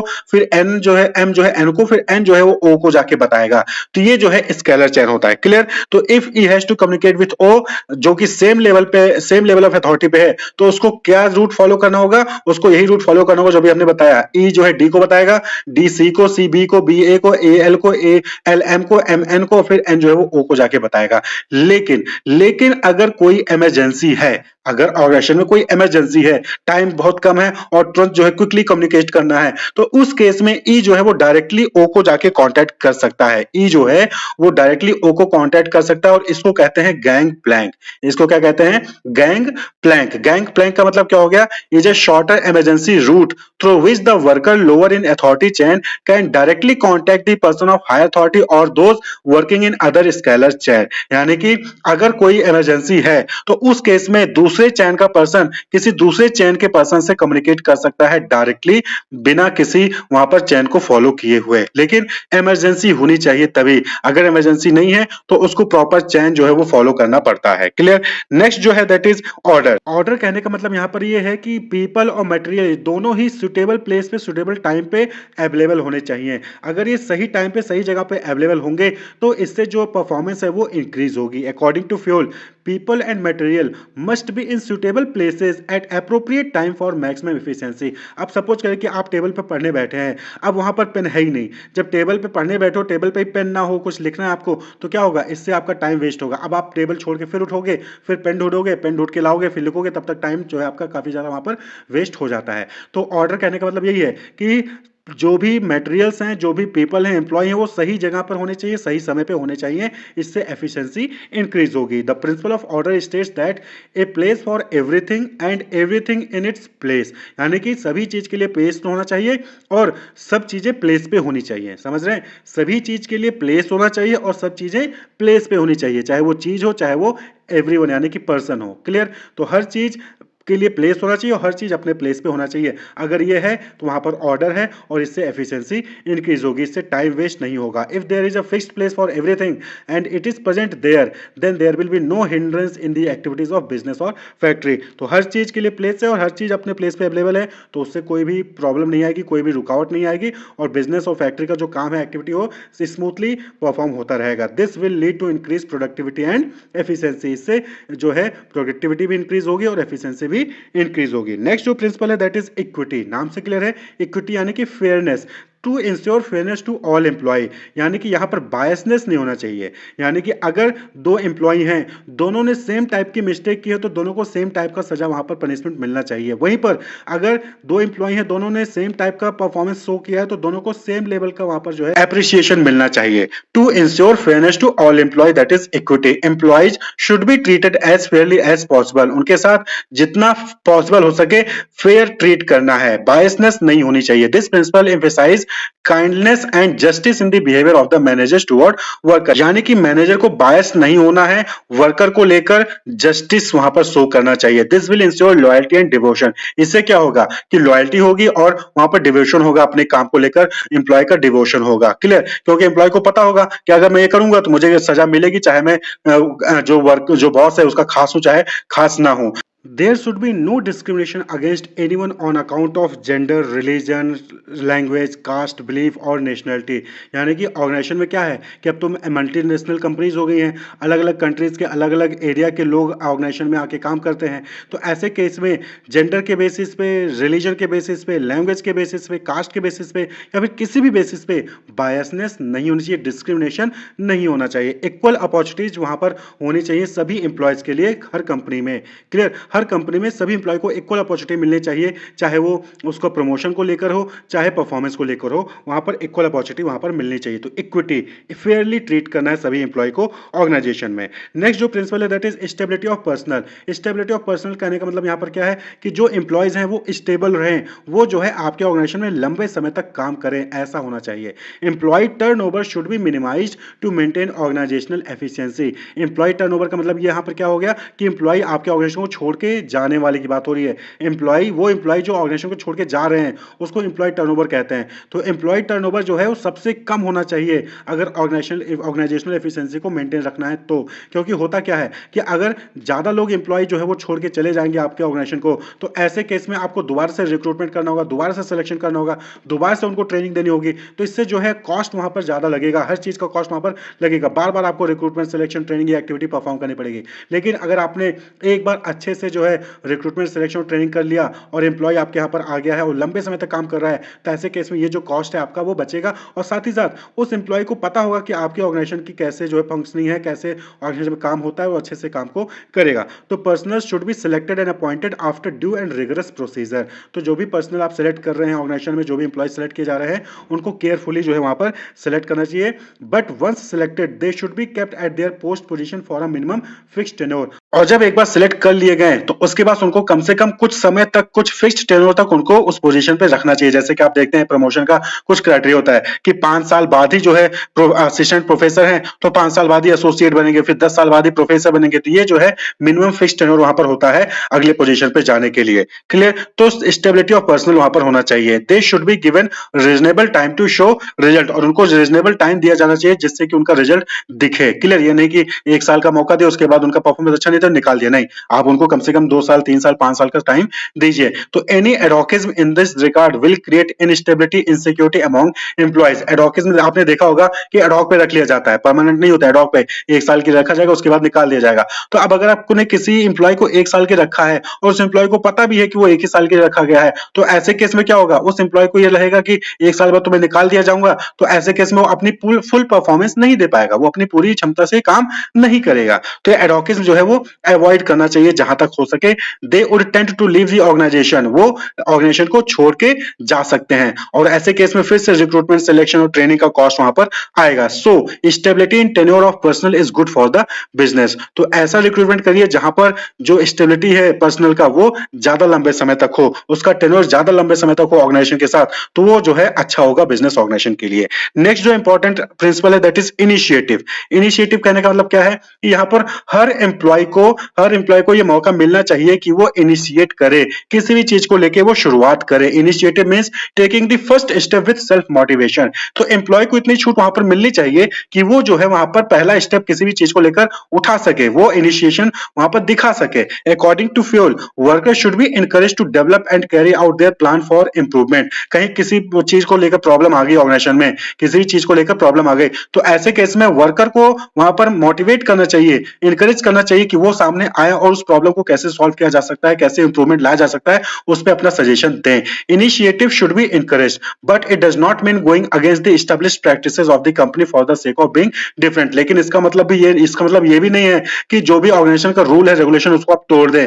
इनिशिएशन लेना है, इनिशिएटिव लेना है, लेकिन ऑर्गेनाइजेशन के गाइडलाइन, ऑर्गेनाइजेशन के रूल के अकॉर्डिंग लेना है। क्लियर? तो ये चीजें ध्यान में रखनी चाहिए। तो a good company should have an employee suggestion system whereby initiative suggestions which result in substantial cost time reduction should be rewarded। तो आपने देखा होगा कि कई जगह पे सजेशन बॉक्स लगे होते हैं या फिर जो है वहां पर मीटिंग्स कंडक्ट कराई जाती हैं। तो एक अच्छे ऑर्गेनाइजेशन में एम्प्लॉय से सजेशंस लिया जाता है, वहां पर सिस्टम होता है कि एम्प्लॉय अपना सजेशन दे सकता है और किसी एम्प्लॉय का सजेशन अगर जो है कंपनी का कॉस्ट बचा रही है, टाइम कम कर रही है काम को करने में, तो ऐसे केस में उस एम्प्लॉय को वहां पर अवार्ड भी दिया जाता है, रिवॉर्ड भी दिया जाता है। वो फाइनेंशियल या फिर नॉन फाइनेंशियल दोनों में से कोई सा भी हो सकता है। तो इनिशिएटिव। क्लियर? नेक्स्ट जो प्रिंसिपल है that is Spirit the corps. ये 14th प्रिंसिपल है फ्यूल प्रिंसिपल ऑफ मैनेजमेंट का। क्लियर? तो इसका मतलब क्या हो गया कि जो डिफरेंट एम्प्लॉयज हैं किसी भी ऑर्गेनाइजेशन में, उनके अंदर टीम स्पिरिट की भावना होनी चाहिए, वो एज अ यूनिट जो है काम करने चाहिए, हार्मोनी होनी चाहिए among the employees. Means the common spirit existing in the members of a group and inspiring enthusiasm, devotion and strong regard for the owner of the group. यानी कि सब लोग एक साथ मिलकर काम करें और अच्छे से परफॉर्म करें। Management should promote a team spirit of unity and and harmony among employee. जो मैनेजमेंट है, जो मैनेजर्स हैं, उनको टीम स्पिरिट को प्रमोट करना चाहिए और एम्प्लॉय के बीच में हार्मोनी क्रिएट करना चाहिए, जिससे कि लोग मिलजुल कर काम करें, एक टीम की तरह काम करें और यूनाइटेड होकर जो है ऑर्गेनाइजेशन के गोल को अचीव करें। A manager should replace I with we, यानी कि कई बार होता है ना कि वहां पर मैनेजर क्या होता है, मैं नहीं, हम बोलो। हमसे क्या होता है कि टीम की भावना आती है, मैं बोलोगे तो इससे इंडिविजुअलिटी की भावना आती है। तो a manager should replace I with we in all his conversation with workforce to foster team spirit. हम करके दिखाएंगे, हम करके रहेंगे, ये चीज होनी चाहिए। क्लियर? तो स्पिरिट दी कॉप्स, टीम भावना लेके आइए, टीम स्पिरिट जगाइए वहां पर कि सब लोग मिलकर, एक साथ मिलकर जो है वहां पर ऑर्गेनाइजेशन के गोल को अचीव करें। तो ये जो है 14th प्रिंसिपल था, स्पिरिट दी कॉप्स। तो आप यहां पर देखेंगे 14 प्रिंसिपल ऑफ मैनेजमेंट कौन कौन से हो गए? Division of work, authority and responsibility, discipline, unity of command, unity of direction, subordination of individual interest to general interest, remuneration of employee, centralisation and decentralisation, scalar chain, order, equity, stability of personal initiative और spirit de corps. तो अब ये 14 principal को अगर आपको याद करना हो तो इसका एक शॉर्ट कोड है, आप इसको जो है इस तरीके से याद कर सकते हैं। आई डिकोड यूएसए यूएसएसआर, आई डिकोड यूएसए यूएसएसआर। आई मतलब क्या होगा यहाँ पर? इनिशिएटिव। डिकोड, डिकोड में देखिए डी, सबसे पहला डी पहले ले लीजिए, डिवीजन ऑफ वर्क। ई से आप यहाँ पर ले सकते हैं, दैट इज इक्विटी।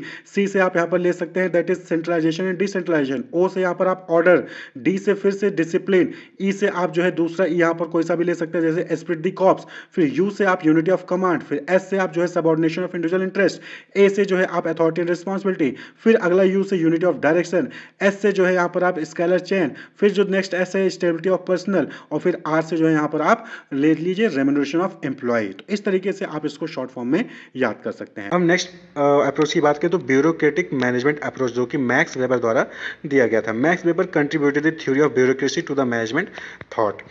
फोकस किस पे था इस अप्रोच में? Focus on dividing organisation into hierarchies, establishing strong line of authority and control. इस पे फोकस किया गया हायरार्की पे कि एक अथॉरिटी और कंट्रोल का एक स्ट्रॉन्ग लाइन ड्रॉ होना चाहिए।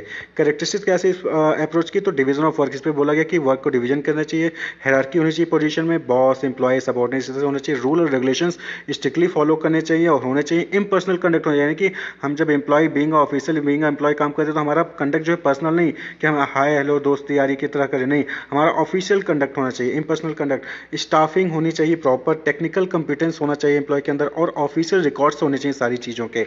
तो मीन्स इस पे फोकस किया गया था ऑफिशियलाइजेशन पे, यानी कि पूरी तरीके से जो है पर्सनलाइजेशन नहीं होना चाहिए, इम्पर्सनल कंडक्ट होना चाहिए और हायरार्की और अथॉरिटी रूल को फॉलो करना चाहिए ऑर्गेनाइजेशन में। अब हम बात कर लें तो सबसे इंपॉर्टेंट है हॉथॉर्न एक्सपेरिमेंट। इस पर नॉर्मली क्वेश्चंस पूछे जाते हैं। हॉथॉर्न एक्सपेरिमेंट जिसको ह्यूमन रिलेशन अप्रोच के अंदर आता है।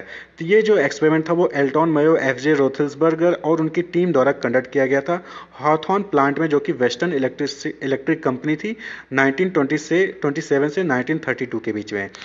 हॉथॉर्न एक्सपेरिमेंट कंडक्ट किया गया था। किसने किया था? एल्टॉन मयो और एफ.जे. रोथल्सबर्ग, उनकी टीम ने 1927 से 1932 के बीच में हॉथॉर्न प्लांट था वेस्टर्न इलेक्ट्रिक कंपनी में, वहाँ पे ये एक्सपेरिमेंट कंडक्ट किया गया था। इसमें 4 एक्सपेरिमेंट कंडक्ट किए गए थे। Conducted 4 experiment. पहला था इल्यूमिनेशन एक्सपेरिमेंट। इल्यूमिनेशन एक्सपेरिमेंट इसमें क्या था? To check the illumination effect on employee output. इसमें ये चेक किया जा रहा था कि इल्यूमिनेशन का कोई इफेक्ट होता है क्या कि एम्प्लॉय के आउटपुट पे, यानी कि किसी की लाइट को हम वेरिएट कर रहे हैं, किसी की लाइट को कंस्टेंट लाइट में रख रहे हैं तो क्या इम्पैक्ट होता है। 2 groups of employee were selected. इसमें था कि 2 ग्रुप एम्प्लॉय के सेलेक्ट किए गए थे। 1 placed in room where lighting remain constant. एक ग्रुप को ऐसी जगह प्लेस किया जहाँ पे लाइटिंग क्या थी? कंस्टेंट थी, कोई चेंज नहीं होता था। और वहीं पे other in room where lighting varied periodically. और दूसरे ग्रुप को ऐसी जगह प्लेस किया जहाँ पे लाइट जो है वो वेरी कर रही थी पीरियडिकली, मतलब एक टाइम पे लाइट जो है वेरी कर रही थी। Output of both group increase. ये देखा गया कि दोनों ग्रुप का आउटपुट जो है वो इंक्रीज हुआ। तो कंक्लूजन ये निकला कि it was calculate that lighting was the minor factor, यानी कि लाइटिंग जो है वो माइनर फैक्टर थी, उसकी वजह से आउटपुट पे कोई भी इम्पैक्ट नहीं पड़ा। तो ये पहला एक्सपेरिमेंट था। दूसरा एक्सपेरिमेंट था हॉथॉर्न एक्सपेरिमेंट में, ये था relay assembly test room experiment. Relay assembly test room में क्या होता है? एक group of 6 female worker were form, यानी कि 6 फीमेल वर्कर्स का एक ग्रुप बनाया गया।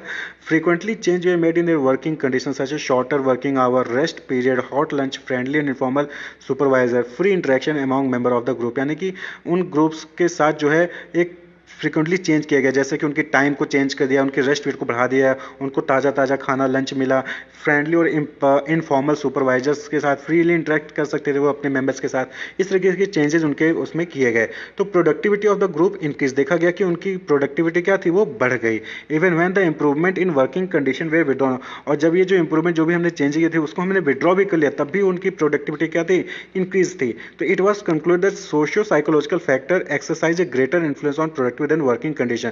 तो ये पाया गया कि जो सोशियो साइकोलॉजिकल फैक्टर था, यानी सोशलिज्म, जो फ्रेंडली बिहेवियर था, फ्री इंटरेक्शन था, वो ज़्यादा मायने रखता था प्रोडक्टिविटी में, और जो वर्किंग कंडीशन में उन्होंने चेंज किया था उसमें कोई भी उसका इम्पैक्ट नहीं पड़ा। That is relay assembly test room experiment, जिसमें 6 फीमेल वर्कर्स का ग्रुप पे एक्सपेरिमेंट किया गया था। नेक्स्ट जो एक्सपेरिमेंट था वो था bank wiring observation room study. Bank wiring observation room study, इसमें क्या था, एक group of 14 worker was put under close observation, यानी कि एक 14 लोगों का ग्रुप बनाया गया जिनको एक क्लोज ऑब्जर्वेशन में रखा गया। और ये बोला गया कि payment was made dependent on the performance of group as a whole, यानी कि जो भी पेमेंट मिलेगा उस ग्रुप को, वो ग्रुप की परफॉर्मेंस से मिलेगा, इंडिविजुअल परफॉर्मेंस में नहीं मिलेगा, ग्रुप की टोटल और ऑल ओवर परफॉर्मेंस पे मिलेगा। It was found that the group had develop it's on norms, ये पाया गया कि उन ग्रुप्स ने अपने खुद के नॉर्म्स बना लिए और वेरियस सोशल प्रेशर के थ्रू जो नॉर्म्स थे उसको इन्फोर्स करवाया जा रहा था।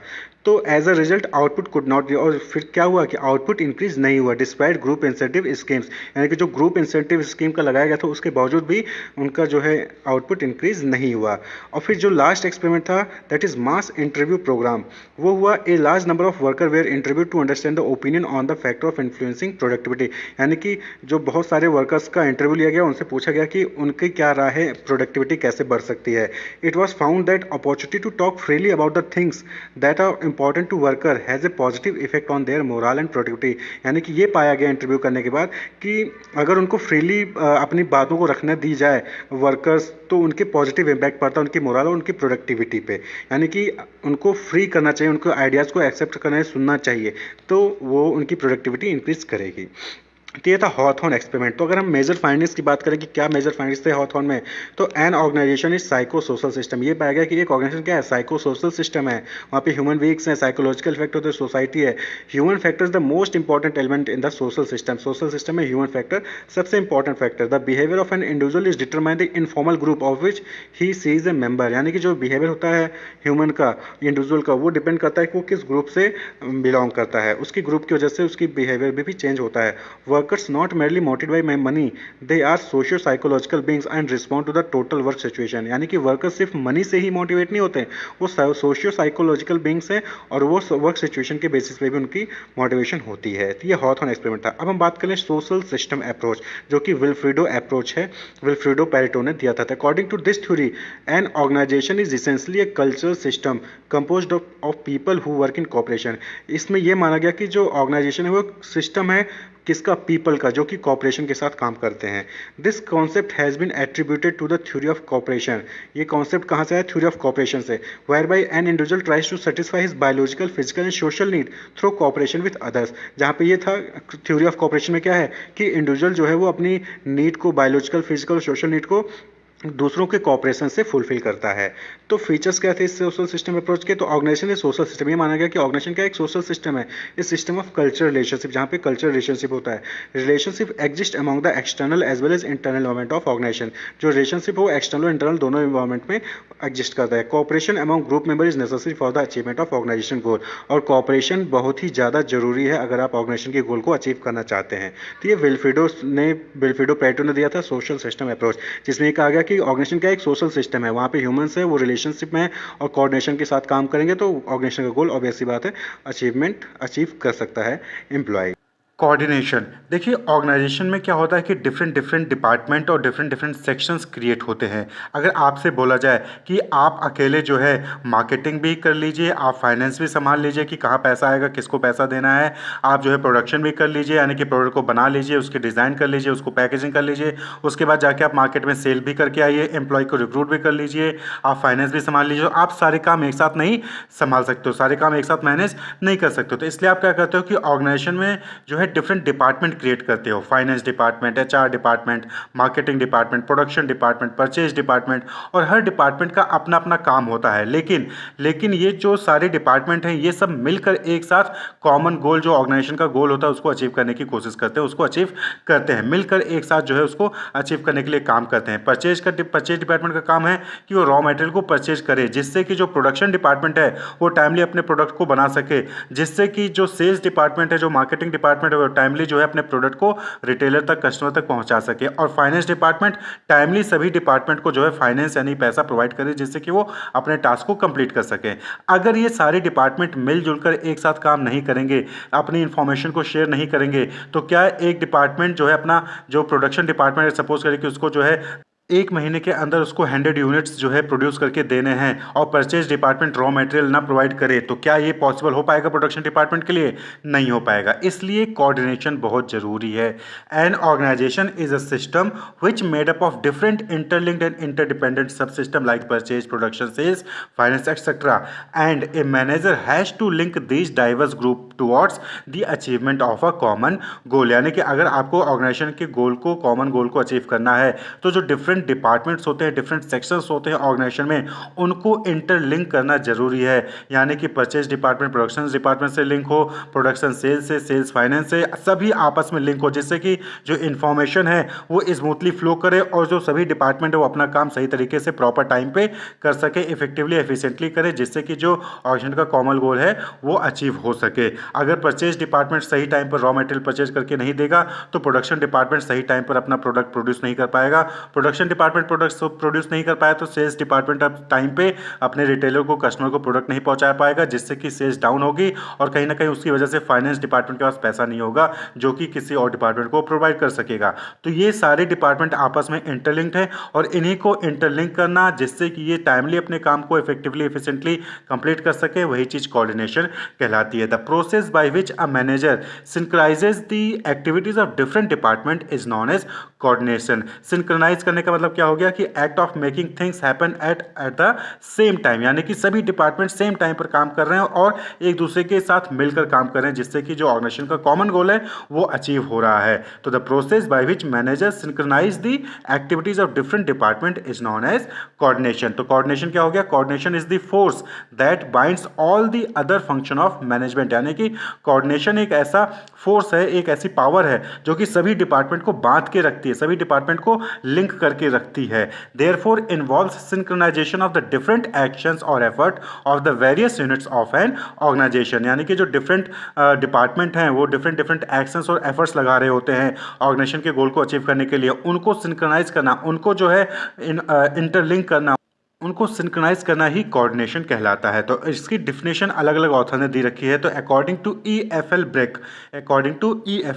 Break, coordination is balancing and keeping together the team by ensuring suitable allocation of task to the various members and seeing that the task are performed with harmony among the members themselves. यानी कि coordination क्या हो गया कि coordination में जो different department है उसमें जो मेंबर्स हैं उनको जो है टास्क दिया जाता है, और इस चीज़ को मॉनिटर किया जाता है, चीज को देखा जाता है कि वो सभी मेंबर आपस में मिलजुल कर काम कर रहे हैं। तो दैट इज कोऑर्डिनेशन। सभी डिपार्टमेंट्स आपस में मिलजुल कर काम कर रहे हैं, दैट इज कोऑर्डिनेशन। क्लियर? तो कोऑर्डिनेशन कहने का मतलब यहाँ पर क्या हो गया कि ऑर्गेनाइजेशन में जो डिफरेंट सेक्शंस है, डिफरेंट डिपार्टमेंट्स हैं, डिफरेंट ह्यूमन रिसोर्स है, वो सभी आपस में मिलजुल कर सही टाइम पर इफेक्टिवली और एफिशिएंटली काम करें, जिससे कि जो ऑर्गेनाइजेशन का कॉमन गोल है वो अचीव हो सके। अब बात कर लें कि कैरेक्टरिस्टिक्स क्या है कोऑर्डिनेशन की। तो अभी तक आप डेफिनेशन से समझ गए होंगे। सबसे पहली चीज, कोऑर्डिनेशन इंटीग्रेट्स ग्रुप एफर्ट, यानी कि यहाँ पर क्या है कि अलग अलग ग्रुप, फाइनेंस अलग ग्रुप हो गया, HR अलग ग्रुप हो गया, मार्केटिंग अलग ग्रुप हो गया, परचेज अलग ग्रुप हो गया, तो सभी ग्रुप के एफर्ट्स को वो क्या करती है? इंटीग्रेट करती है,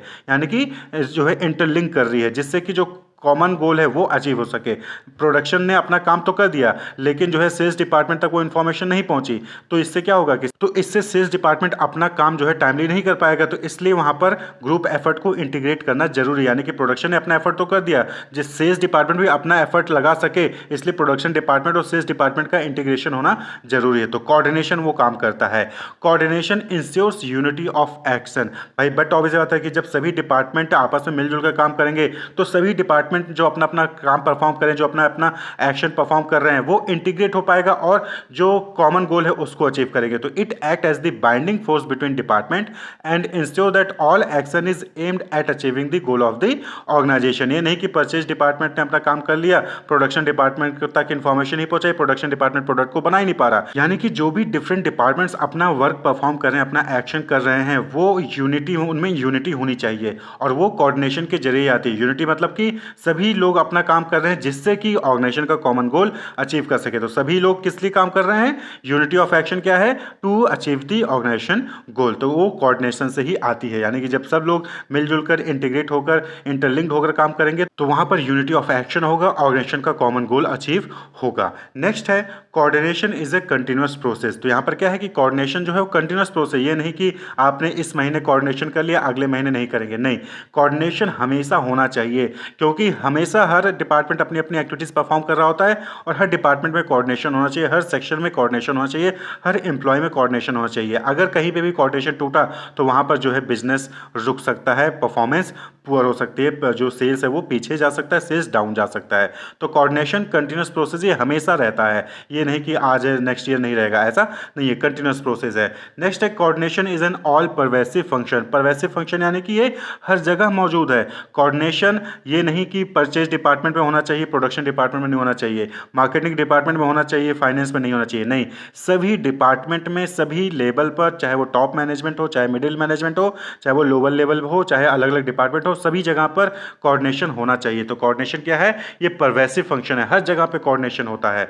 नेक्स्ट है coordination is the responsibility of all managers. तो जो भी अलग अलग डिपार्टमेंट के मैनेजर्स हैं, जो मैनेजिंग डायरेक्टर्स हैं, ये उनकी रिस्पांसिबिलिटी है कि वो जो है सभी जगह पर कोऑर्डिनेशन बना के रखें। और वहीं पर नेक्स्ट है coordination is a deliberate function. Coordination is a deliberate function. Deliberate का मतलब होता है कि पर्पसफुली आपने ये काम किया है। तो कोऑर्डिनेशन अपने आप नहीं हो जाता है, मैनेजर्स को जानबूझकर पर्पसफुली उनको धीरे धीरे केयरफुली वहां पर कोऑर्डिनेशन लाना होगा, अलग अलग डिपार्टमेंट्स में, अलग अलग वर्कर्स में। क्लियर? तो ये डेलिब्रेट फंक्शन है, अपने आप नहीं आ जाएगा, वहां पर मैनेजर्स को ये रोल परफॉर्म करना पड़ेगा, कोऑर्डिनेशन लाना पड़ेगा। नेक्स्ट जो टॉपिक है that is importance of coordination. Coordination की इंपॉर्टेंस क्या है, क्या फायदा है कोऑर्डिनेशन का? देखिए, जब धीरे धीरे ऑर्गेनाइजेशन परफॉर्म करेगा तो ऑर्गेनाइजेशन ग्रो करेगा। जब ग्रो करेगा तो वहां पर जो है और ज्यादा इंप्लॉयज रिक्रूट होंगे।